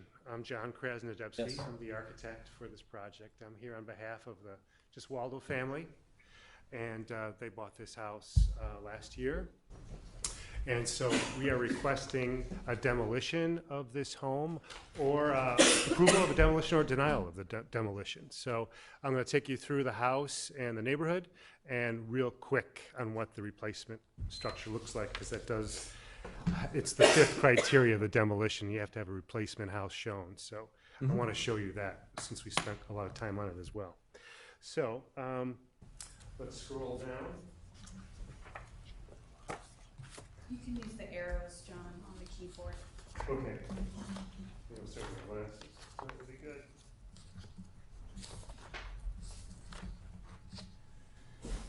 Okay, I'm gonna go right to pictures. Here's the site. That's 301 West Laurel. So Laurel is off of Green Bay Road. The house is on 5 acres of land. Half of it is a floodplain in the back. It does border the open lands, and I'll show you pictures of the neighborhood. These are all along the street. There are 60%, I counted, 60% of the homes are newer homes that have been replacing older homes, 60%.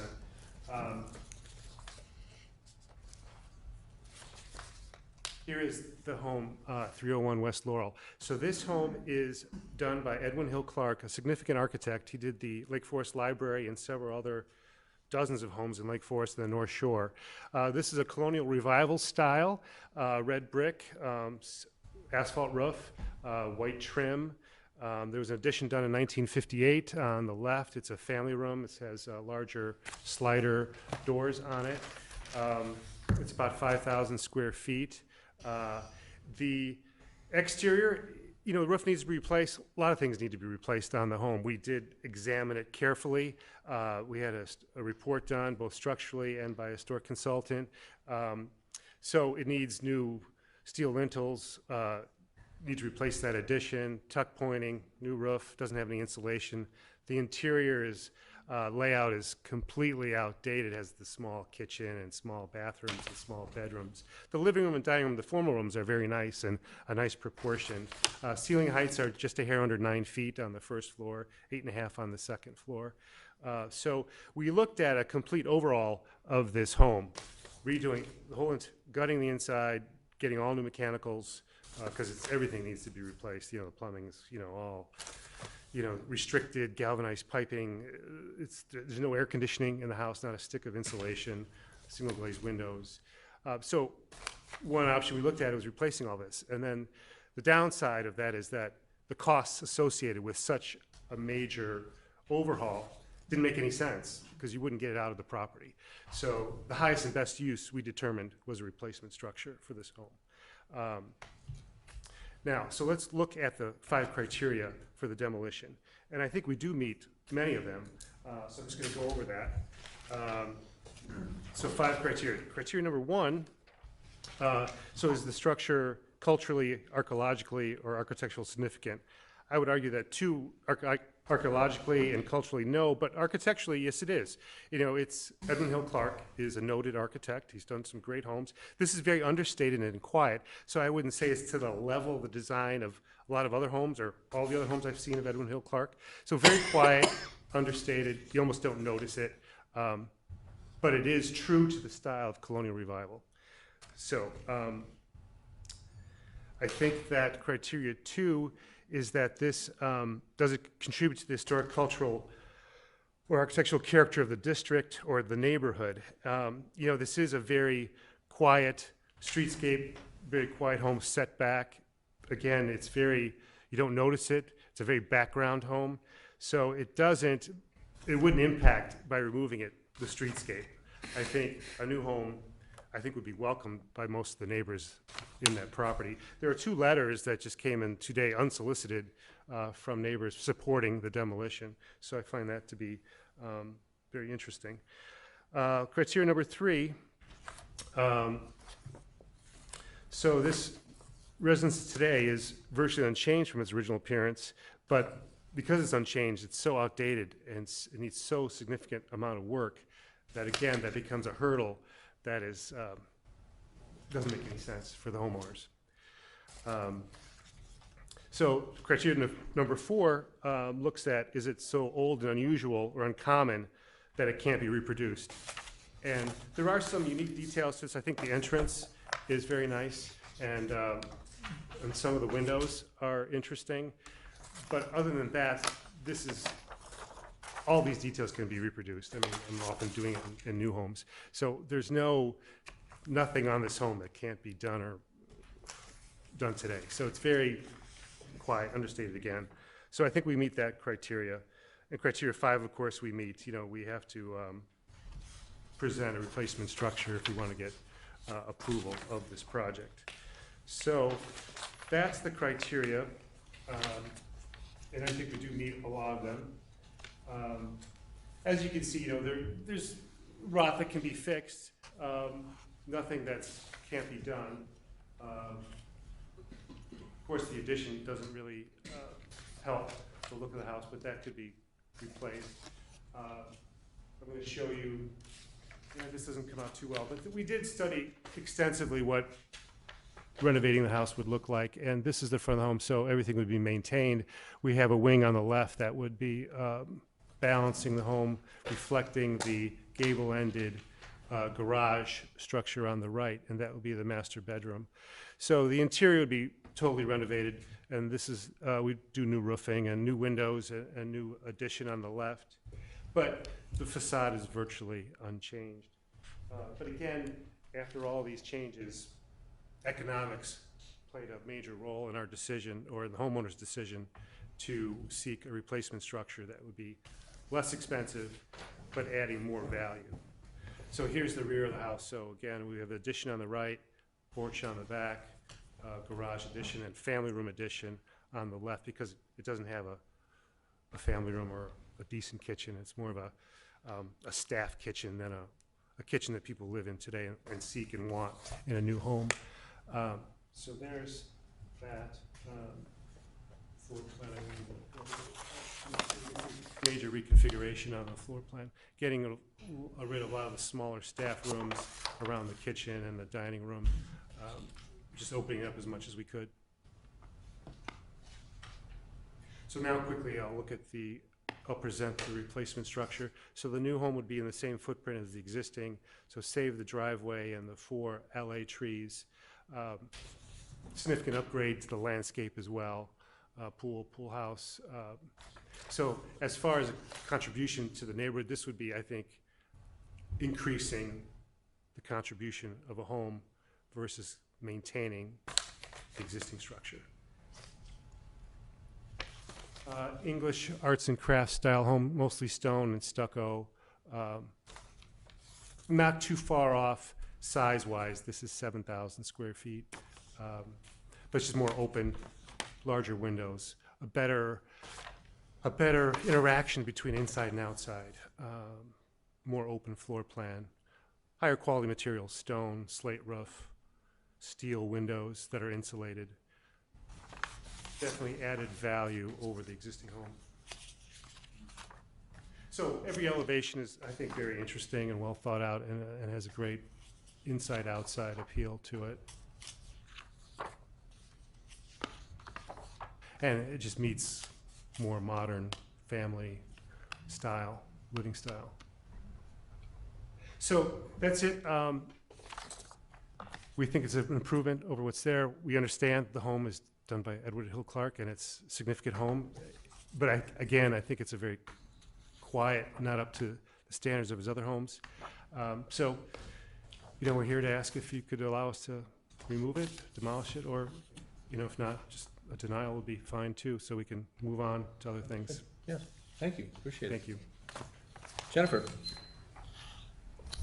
Thank you, Chairman. So this petition is being presented to the Commission tonight as an introduction to the project, and because this petition involves a request for demolition, a general consensus from the Commission is being requested on the demolition of the residence before the petitioner moves forward with developing more detailed plans for a replacement residence.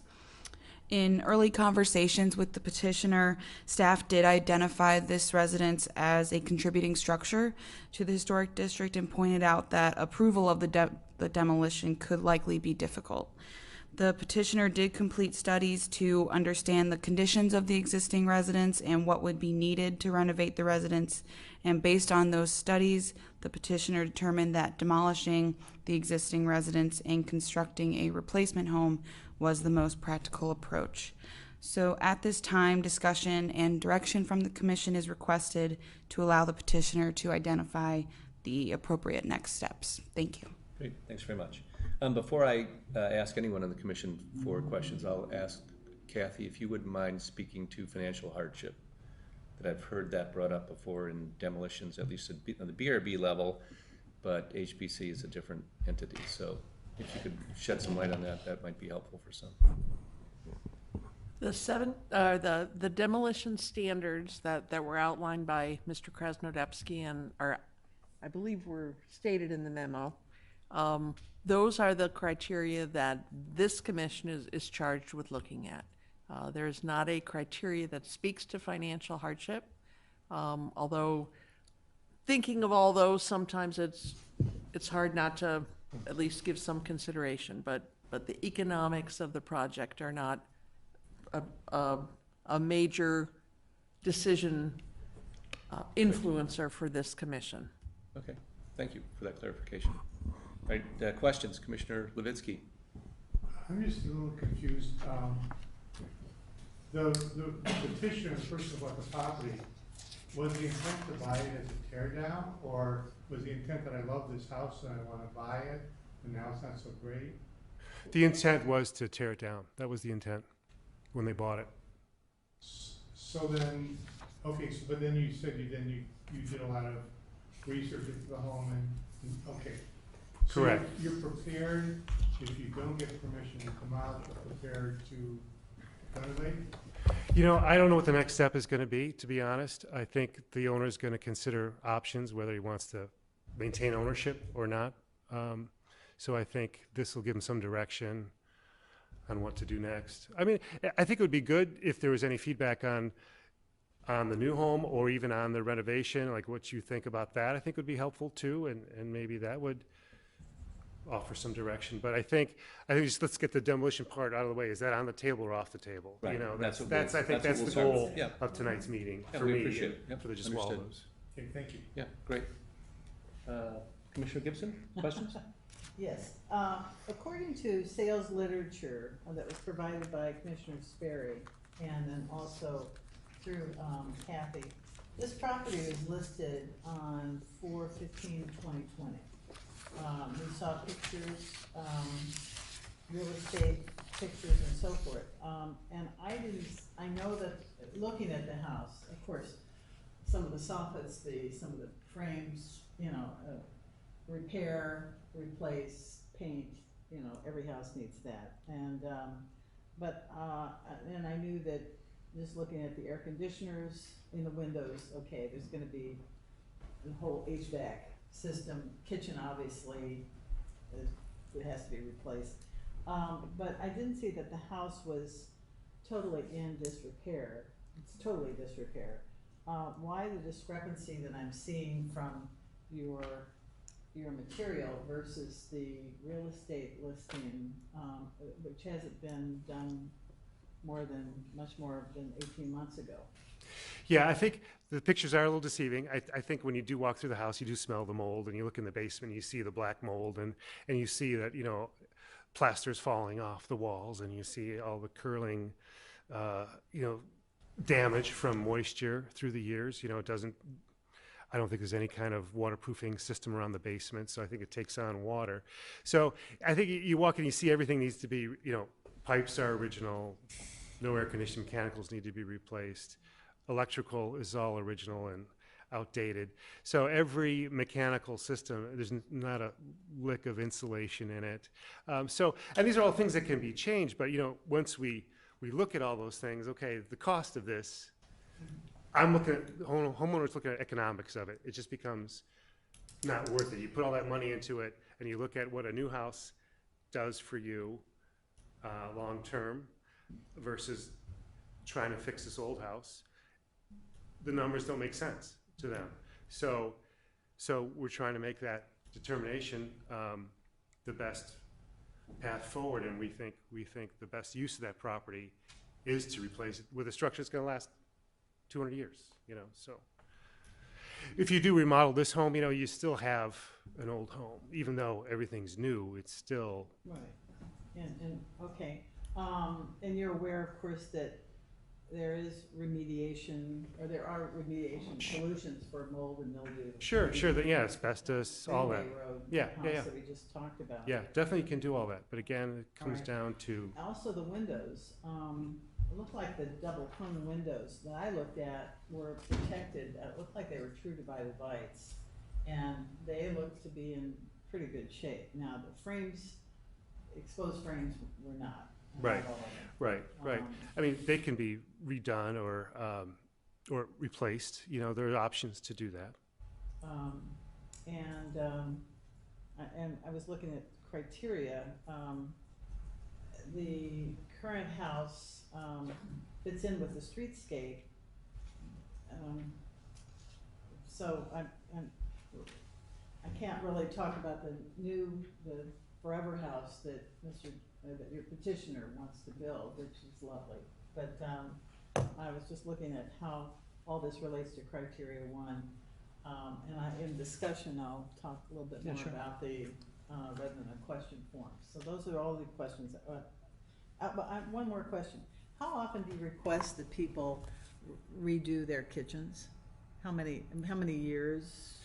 Well, some architects say it seems one says like every 10 years you need a new kitchen. Yeah, I think that's a little quick, but I would say probably 20 as people start to think, oh, this is tired. We need to because the appliances are falling apart and everything, cabinets are falling apart. So this kitchen, it's not original, but it's done in the 50s. Metal cabinets. Even the shutters, it looked like the shutters were replaced.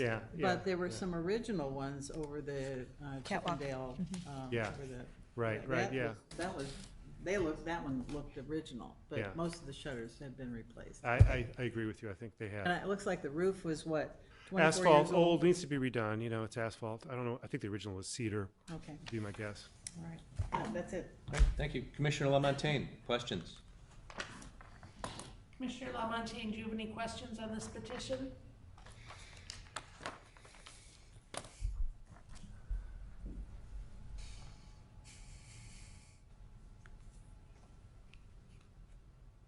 No questions. Thank you. Okay, thanks very much. Commissioner Pettit, questions?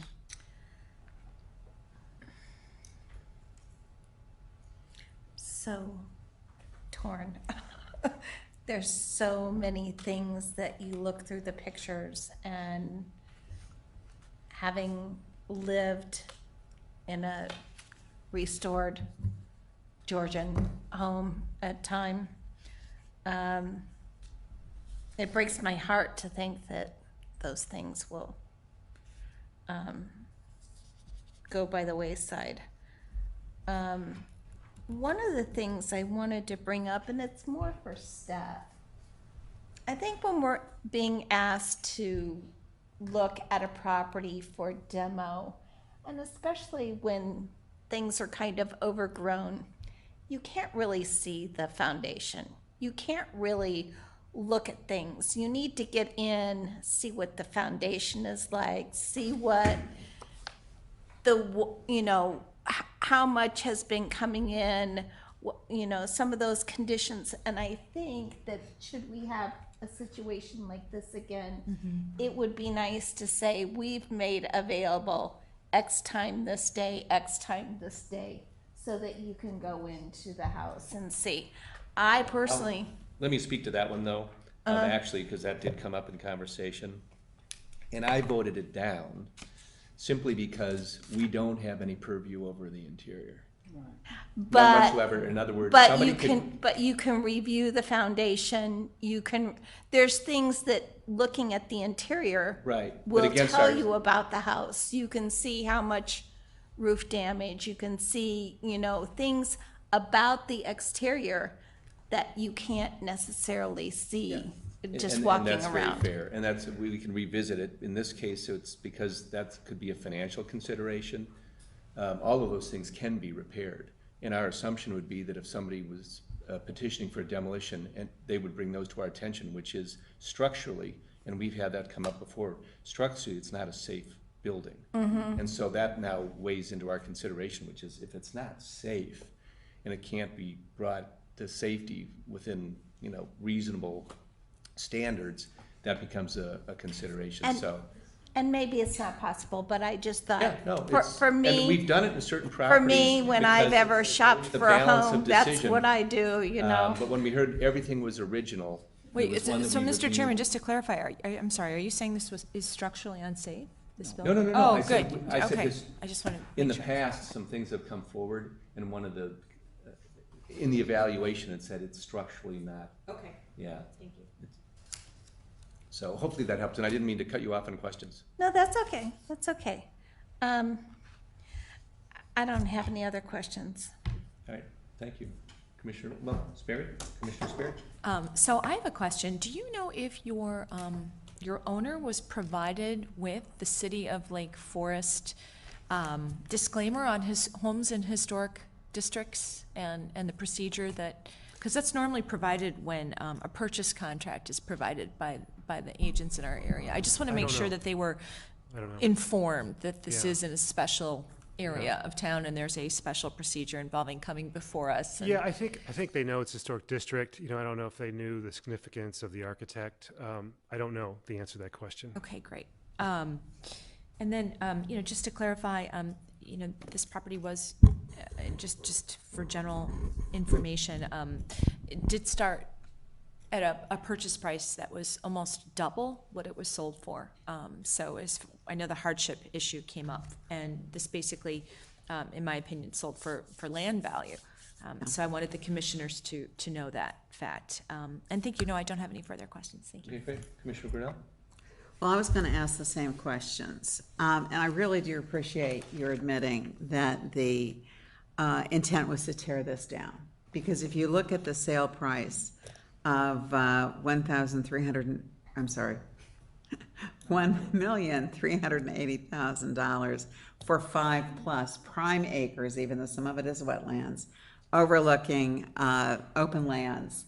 This is a primo property.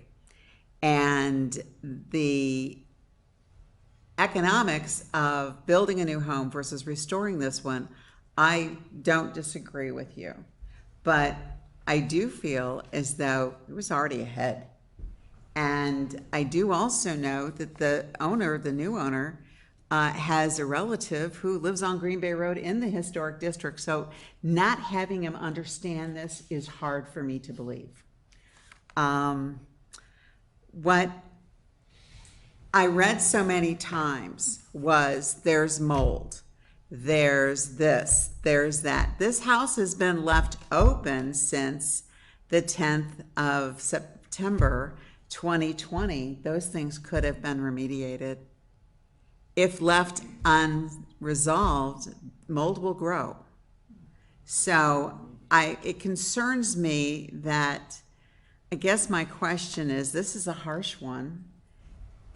Was some of the delay simply to let it deteriorate even further?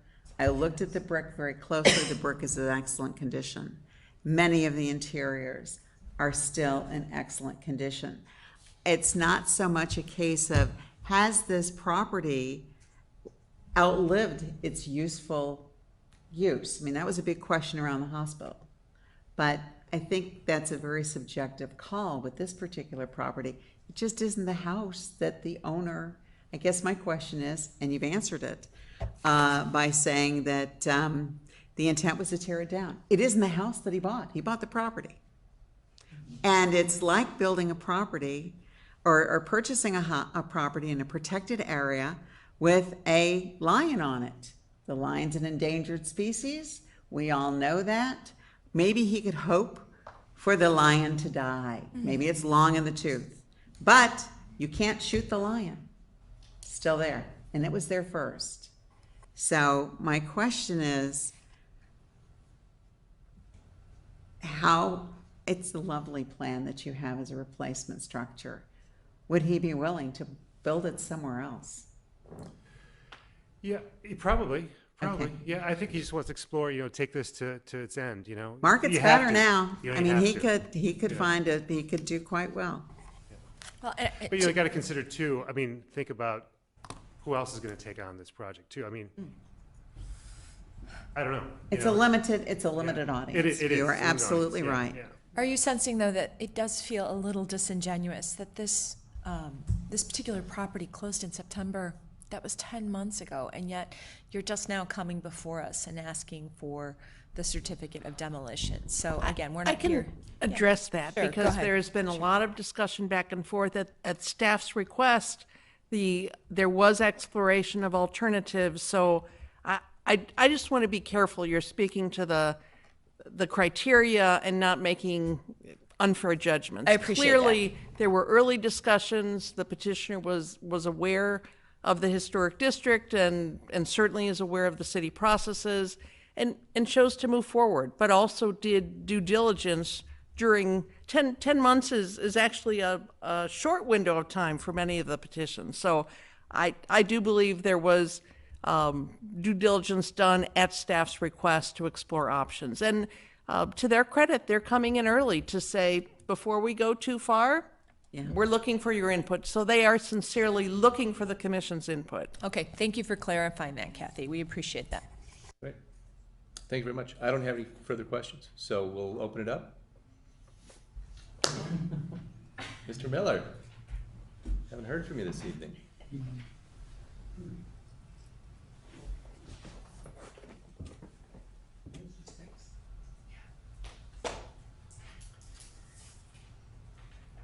So, Art Miller, Lake Forest Preservation Foundation. We wrote a comment, but much of it has been covered. After 1950, and I've learned a lot tonight about the care of the house and not having air conditioning, which seems kind of unusual for a house like that. I have a couple of bones to pick. One, I would say the corner is more significant that we're allowing for.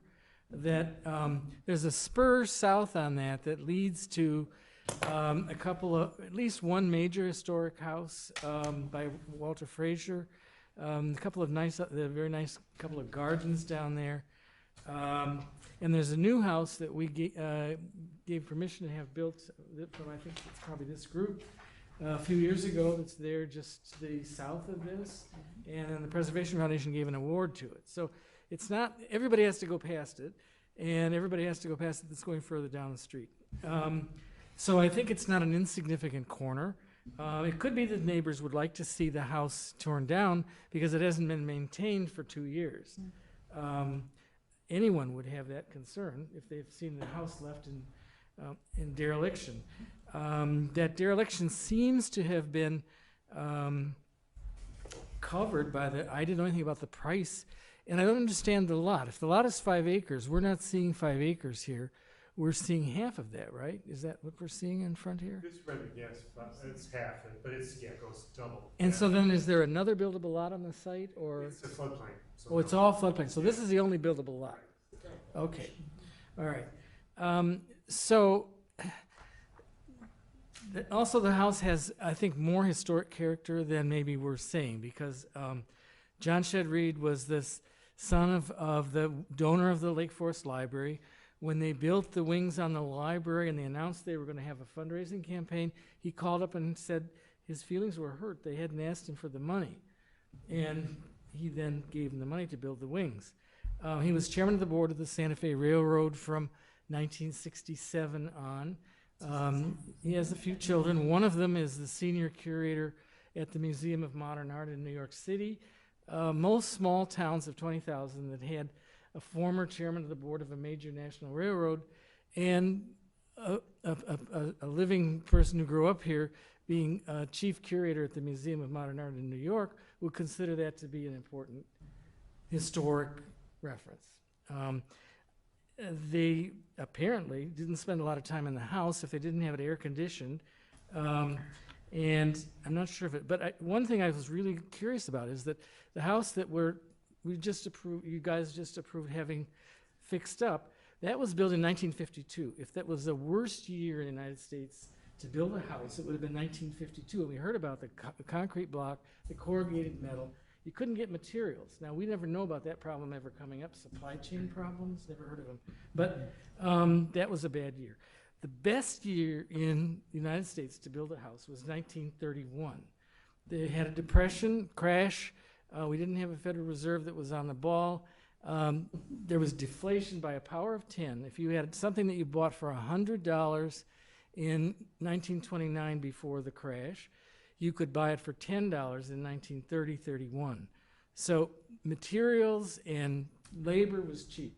So I don't know, when we're talking about going into the interior, I don't know enough about the actual skeleton of that house. It may have lots of surface difficulties, and it may not be, every room is maybe not working right, but I have a feeling that if that house is carefully looked at, it'll turn out to be very well structurally built with the best materials and best workmanship. Now, I could be wrong, and maybe somebody just did it wrong in 1931, but it was almost impossible to not build something well in 1931.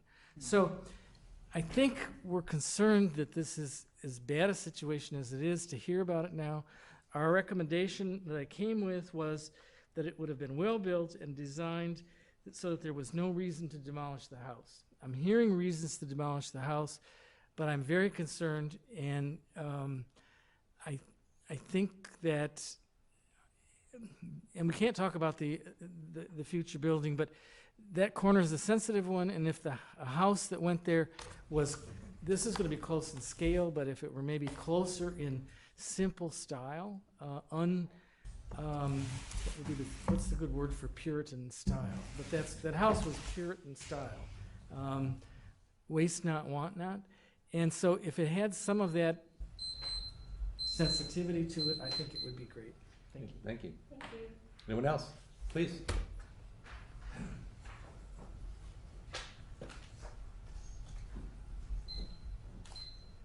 I've been sitting so long. Oh, God, sorry. Hi, my name is Rami Lopat. Rami? Thank you, Mr. Chairman. Don't lose these. I wasn't going to comment on this petition, but it's an intriguing one, just couldn't help myself. I am not supportive of the demolition. I don't think it meets the criteria for demolition, especially in as staff noted in criteria 3, that the residence presents excellent exterior architectural integrity. I gotta say that I tripped over your presentation because I saw a rendering where I thought you were replacing it in an expanded but exact same style as the original, and I thought, oh, okay, it's replaced, but it looks the same. It's just it's actually more elegant. But then you arrived at a completely different style.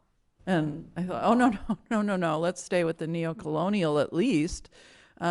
So is the owner not interested in at least maintaining the colonial style that seems to be in that district?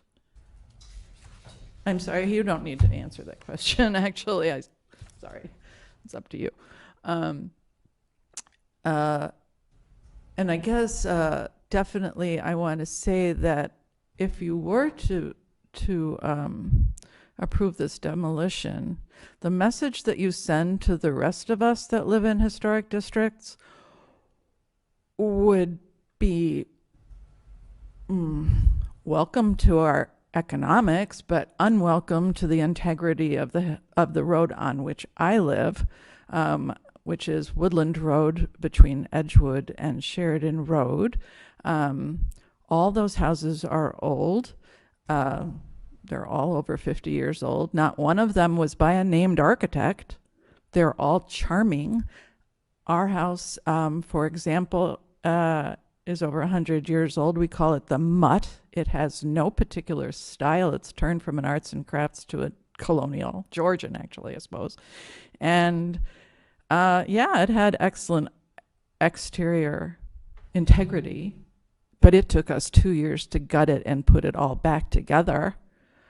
No heating, all different plastic pipes, 3 floors, radiators, and forced air, and on, and no ceiling lights. We still don't have them. That's part of the charm. So please,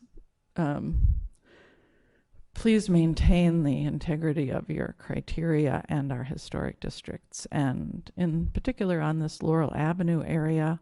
Yeah, I can see new houses. The one next door got torn down and replaced, and it deserved to. But it maintained the integrity of the style of the entire neighborhood. Thank you. Great, thank you very much. No one on the phone, so that's it? All right. Want to start us off? I'll just say I'm quite conflicted. I felt the same way when we looked at the property off of Lake, wasn't it? Yeah. That had been allowed to go into disrepair and had been allowed to have Mayflower, yeah. Allowed to have the character stripped out of it, and there was nothing left to save. So I see things about this house that I think have value.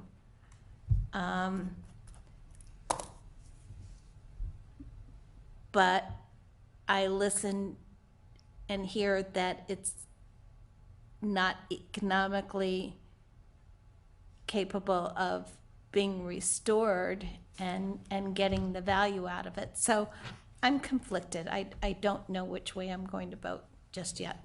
I'm hoping my fellow commissioners can enlighten me. Sure, you'll hear from them. So, all right.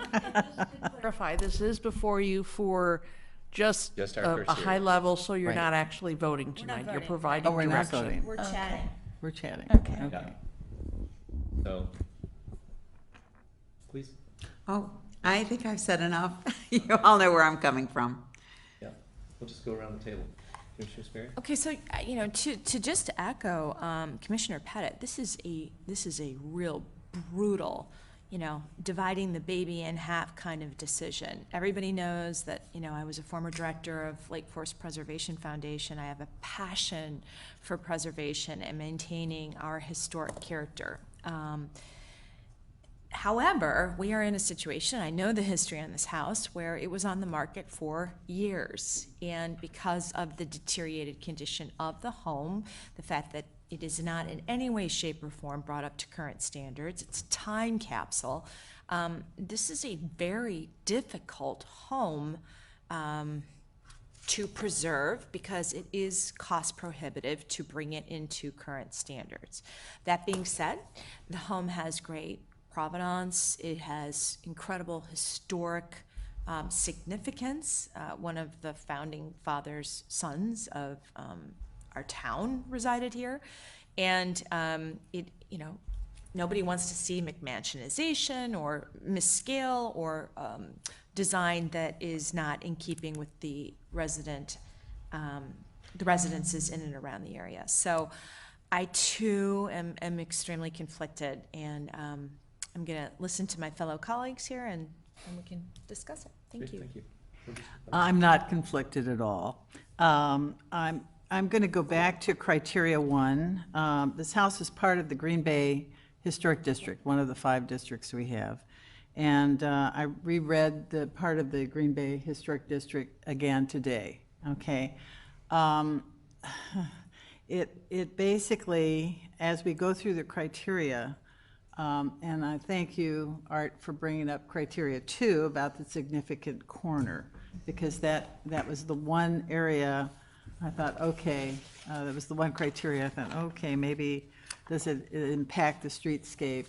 It very much impacts the streetscape and should remain. But I go back to, I also was a director on the Preservation Foundation Board for many years. And I remember that Louise Huber, who was part of there were 7 houses in Lake Forest that are the Edwin Hill Clark's. And of course, his claim to fame really became outside of Lake Forest, and that was Brookfield Zoo, Lincoln Park Zoo. You read the material. But in addition to that, every child in the countryside goes to the Thorne Rooms at the Art Institute, and he was the main designer of those rooms with Mrs. Thorne. So that's part of the whole business of him living on. But in 2000, this goes back to when Jim Huber, Carol and Jim No, Herbert. that's different. No. You're thinking Huber. of Louise Huber. Louise Huber, Oh, yeah. okay. On Awani. Right, and they had an Edwin Hill Clark house. Okay. So I remember that Louise had written, if you get online, you can take a look at her material that she put together. In fact, right now I'm getting my master's in historic preservation, and I was thinking about writing my master's about Edwin Hill Clark, because no one has written a book about him, okay, right now. So in 2000, I think it was 2000, the Reeds, now John Shedd Reed died in 2008, Marjorie died in 2018. So at that point, they were entertaining, whether they had air conditioners or not, okay, they were, all of the families that lived in these 7 houses were having progressive dinners in each other's homes. And Jim, he talked about, Mr. Huber talked about this. And so at that point, this in 2001, this was a very active house, as I said, with or without an air conditioner. It had units. Pardon? There are units. There are units Yeah. in, but I mean, they were in the dining room and living room. So they all shared stories about the house. Staff, criteria 1, the staff mentioned that John Shedd Reed, even though he was prominent, and they went after whoever wrote this historic report, the evaluation showed that the owners were not found to merit individual distinction. However, the Reeds were so private, and being on the Friends board and then the main board, we saw the contributions from this philanthropic family come in all over town. They were, the economics of that was not the problem, the issue. I don't know why they didn't put air conditioners in, or a whole house, but it wasn't only the library as a recipient, but they were generous community members. So that house was a livable house, and I think it's you know, if you're 96 years old, you're not going to be putting a lot into the house. Maybe the children of the owner might be.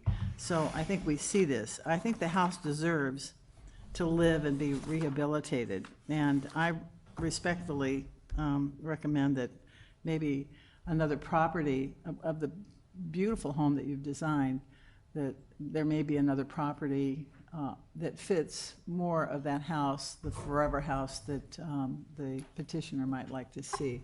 I think in terms of looking at the criteria, I'm not sure that it can be reproduced, not everything in it. I think that this is part of our history and our culture and our community.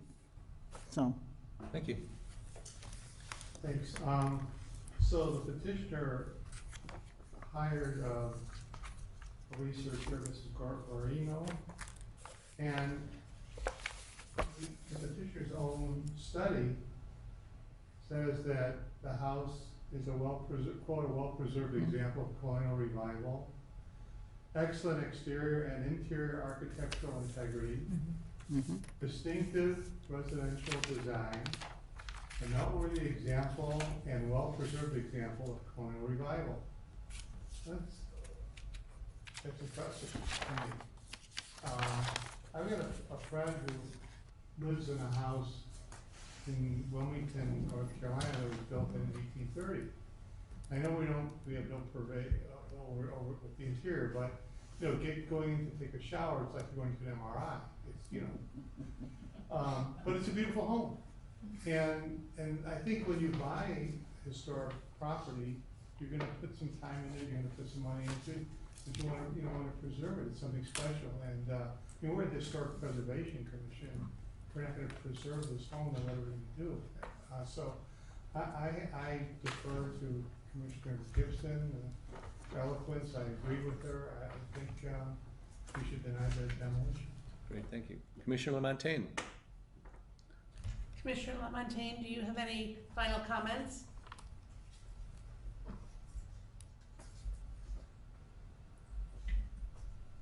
I do. First off, thanks for coming forth with this to get a read from the commission. I'm very much in the camp of Commissioner Gibson. I don't believe that this is a home that should be torn down when I look at the criteria. And you know, if this was an old vehicle, we would call it a survivor, right? So something that hasn't been modified. It's in its original state. And unfortunately, as homes age, as we all know, they require some level of maintenance and upkeep, and wood rots, and ivy grows, and landscaping becomes unkempt. And that's what I see in this home. It's unfortunate that we're in this situation now where the homeowner has purchased the property and is now conflicted in terms of what to do. But if I think about my duty as a commissioner on the Historical Preservation Commission, my initial thinking is that I'd have a difficult time trying to check off the boxes of the demolition criteria for this particular property. Great. Thank you. Thank you. All right.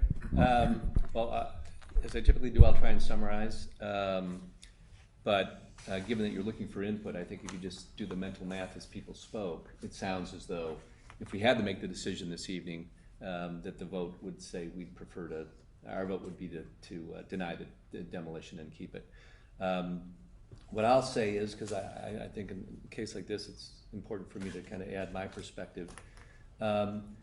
I was definitely at the camp when I saw this. I said, as much as I appreciate it's difficult for a homeowner, I felt it was very easy for me as a commission member. I can't think of any home that was built in 1931 that meets the standards of living of 2021. Right. So when somebody says the kitchen or the rooms are small, I said, well, interestingly, that's what everybody wanted in 1931. My house had a kitchen that has, almost every single one had a servant's quarter. They had a stairway for the servants. They had servants' living quarters. And they always cheaped out on the servants, and they spent a whole lot of money on the owner's living quarters. So they had low ceilings, they had step-down areas in the back, the kitchen was smaller, they didn't have as much light.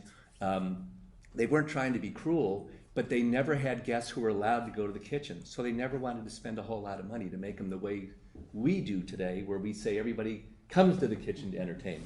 So if indeed somebody bought this home in 1980, they probably would have redone the bathrooms, they would have redone the kitchen, and they would have changed the format of some of the rooms. Maybe the master they would have made bigger, and sometimes they had his and hers, and they combined those together. So a lot of those things to update the property would have been done over time. So I can't disagree that it's unusual to have a home that's that old that only has 2 owners. But clearly they loved it so much that even into their 90s, they made it very livable. And there are cool nights in the summer that you can open up your windows, and where that probably was a glorious way to live. And if it got really hot, they would spend more time in the rooms that had spot air conditioners. And to your point, they certainly weren't going to spend money tearing up their entire house to put in HVAC. And it probably would have been space packed, because you can't put ductwork in a house that's old. Houses built in the 30s never had good insulation. Art Miller would know better than I would, but the vast majority of homes that were built in 1931, the people who were cash rich and wanted to build properties, they were all summer homes. So they didn't have to worry about insulating them. They didn't have to worry about all the things for a year-round home. So all the financial duress of these, for better or for worse, it's a burden that we carry, but it's also the spirit that Lake Forest wanted. We don't want to knock all those down. We want to preserve them, and we understand that only certain people are interested in taking on that task. But I believe that if historic homes were lucrative, everyone would be bought and flipped. Sad reality is, it's really hard to make any money on a historic property. I can only speak for one who owns one. And just about everything that you said needed to be done, we've had it done more than once. And that's just the way it is. I don't disagree that if you were going to buy something and say, I want it to be financially viable, so if I had to sell it or my kids inherited it, they wouldn't lose money on it. I don't think there's any disagreement with that. But as I look at what our standards are, for better or for worse, and we've seen so many petitions today that are doing things that when I think of how much money go into these places, I don't think they'll ever get their money out of them. I really don't. Because the real estate market has changed so dramatically, and that's just the way it is. So I applaud you for following the process and asking for input. I think that's the right thing to do. But I also think our charge is to sit back and say, yeah, but what's the right thing for us to do based on our charge, what the city has asked us to do and the standards that we look at. So I'll go back to those. I think it definitely is a design of note. To say it may not be one of his best, he hasn't done that many, but he certainly did, I think, a wonderful job. I mean, the street presence of that, the orientation on the property. For somebody who has a heart for those things, I mean, that to me is when you walk around and you see all the original stuff, you just tingle. You go, this is just amazing to see this. And you would hope whoever would buy it would say, you know what, the rooms are a little bit small, but I think it's neat. So the adjustments you make are more cosmetic, but you love the fact that it's like, think of it. I mean, this is what it was like in 1931. So for better, for worse. So I think it meets that standard. The owner of note, I like the fact that we're highlighting individuals who've done great things for this town. And I understand the standards in Springfield are a little bit different in terms of owners of note than we might have, but I think the points were well taken. I think it's some people who built that home are worthy of recognition, and I think when they built that house, they built it to be proud of it. And that's why they entertain there. And it certainly is in a very noteworthy location. It may be off the streetscape, but that whole area, I think, was considered very significant. And the fact that they had 5 acres, I'd be highly surprised if it wasn't 10 acres in 1931, because we subdivided the life out of this town, you know, over the 30s and 40s and 50s. And the fact that there's a new build next door suggesting it's because it was a vacant lot, not because it was a tear down, but I don't know that factually. So I think it meets so many of our standards. We'd just be hard pressed. And the financial one, I mean, we've been in the situations, and I've been in BRB meetings where people were talking about the financial hardship, how much money it would be. And the tough thing is, I'm not allowed to consider that. It had to be like a hugely substantial financial hardship in that it would almost be financially impossible to bring it back. And this would, yes, would be expensive, and maybe between the purchase price and the other price, maybe it doesn't work out. So maybe the purchase price was offset, but as some people have said, you got 5 acres of land in a primo part of town. And it's just, you just happen to buy a jewel, and I just don't think it qualifies for tear down, but you have a wonderful design, and there are spaces around town where you can probably find a Mr. good Chairman, place for it. can I just make a suggestion to the petitioner? You know, what you did is you brought us kind of a two options, right? A certificate of demolition with a replacement structure. Has your owner client considered amending the property, but keeping the original integrity, and perhaps coming back to us with something along those lines? I know you showed us one rendering, right, with the gabled ends, but that might be a solution as well to consider. So, do you think that we provided enough input and direction, though? I mean, you've heard all the individuals, and as you know, it's a quorum that carries the vote. Definitely, yeah. I think, yeah, that's good direction. And I think, are you going to take a vote and say, okay, we deny the demolition, or? Not up for a vote, apparently, the way I'm understanding it. That's what I would like, so that homeowner says, okay, we can't demolish it, let's look at something else. But we can't Well, approve yeah. demo without a replacement, so. Right, Well, But so he deny has it a then. replacement plan. but you can speak to the demolition separately. Can we just vote on the demolition? Okay. We did present it as Input only. an introduction only. We can certainly put it on your next agenda just for simply a vote and advertise it that way. And you don't need to hear the presentation again or we can have it right at the beginning and just have a vote. But we did not advertise this for action. We advertised it as an introduction. And Okay. Kathy, also my concern and worry is that, you know, it has been vacant for 2 years, and we don't want to see the property to continue to deteriorate. So I just hope we have an action plan here for the property, because we had a similar property, as you know, that was mentioned, that when it finally got to us, there was no way to Well, rehabilitate this that. is a bit different, though. Yeah. This is different. Well, it could or it could No, not be. no, I mean, it's it not. depends on how long it sits. That's right, it's already been sitting No? for 2 years. So,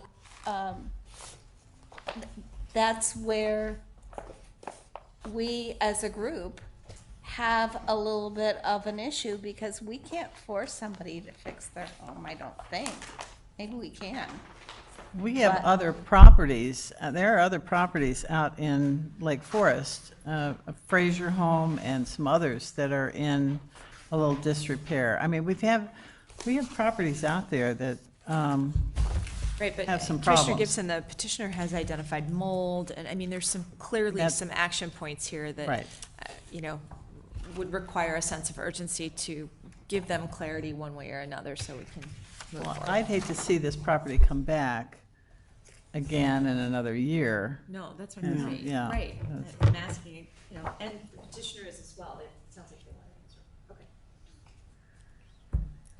Kathy, anything else, or, all right, I think we've covered it, so hopefully that provides some direction for you. Thanks for taking the time, appreciate it. We appreciate it. Thank you Thank for you very taking much. the time. All right. Thank you.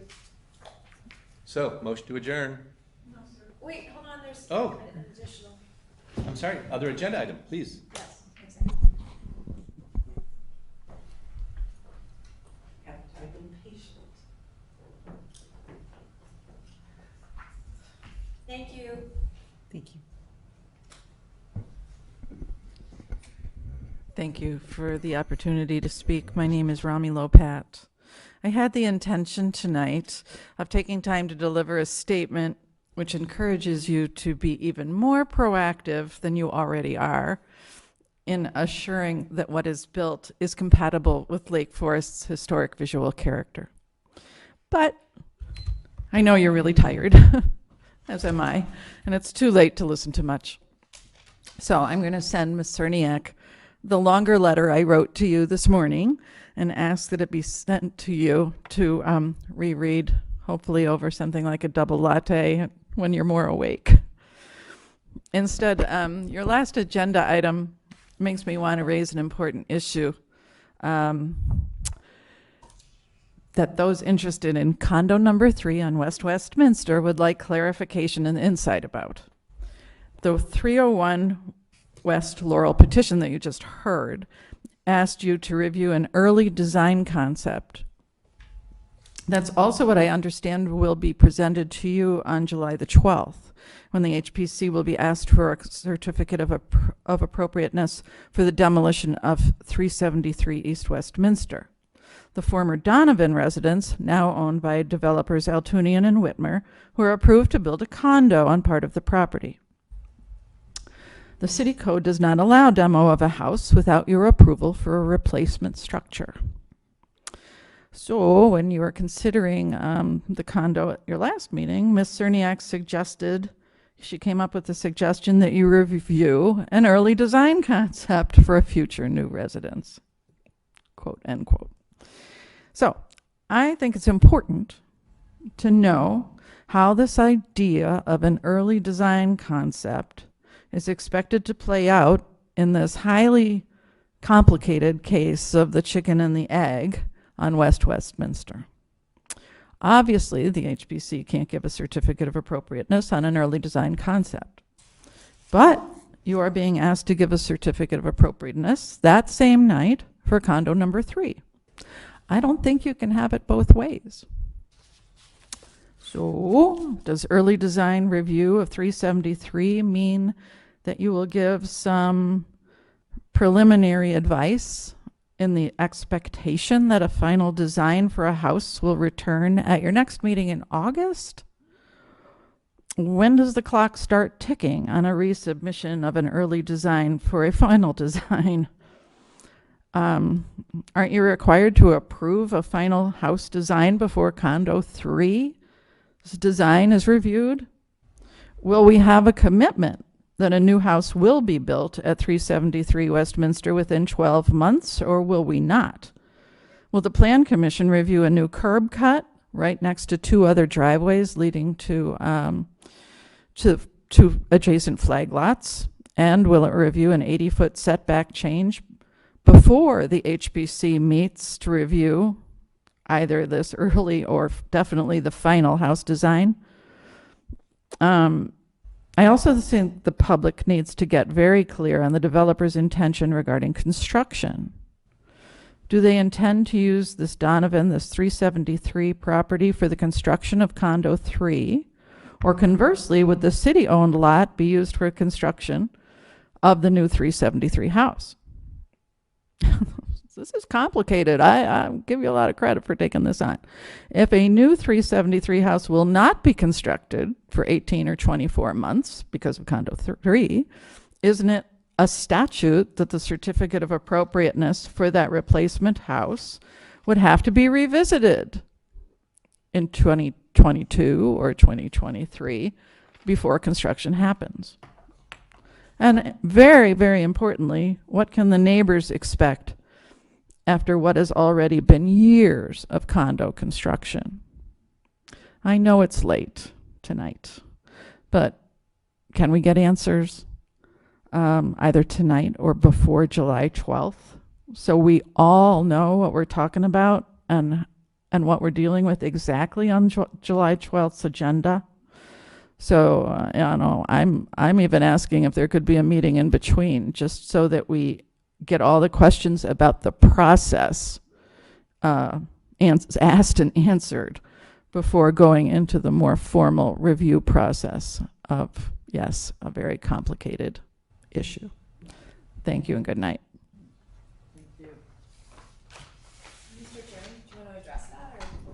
This is a pending item before you. You continued it. So commission discussion at this meeting was not advertised and is not appropriate, but the comments are noted and we will talk with appropriate people and get responses. Right, but to that point, I think it does bear mentioning that there's tremendous confusion here and as to policy and procedure as to how we can approve one item when there's a subsequent item that's immediately adjacent, which we don't have a formal rendering for. Understood. Okay, so please don't put us in an untenable position again, because this has gone on long enough. Never our intention. Thank you. All right, thank you. With that, motion to adjourn, unless there's anything else. So moved. All right. Second. We are adjourned. Thank you very much, everyone. Thank you.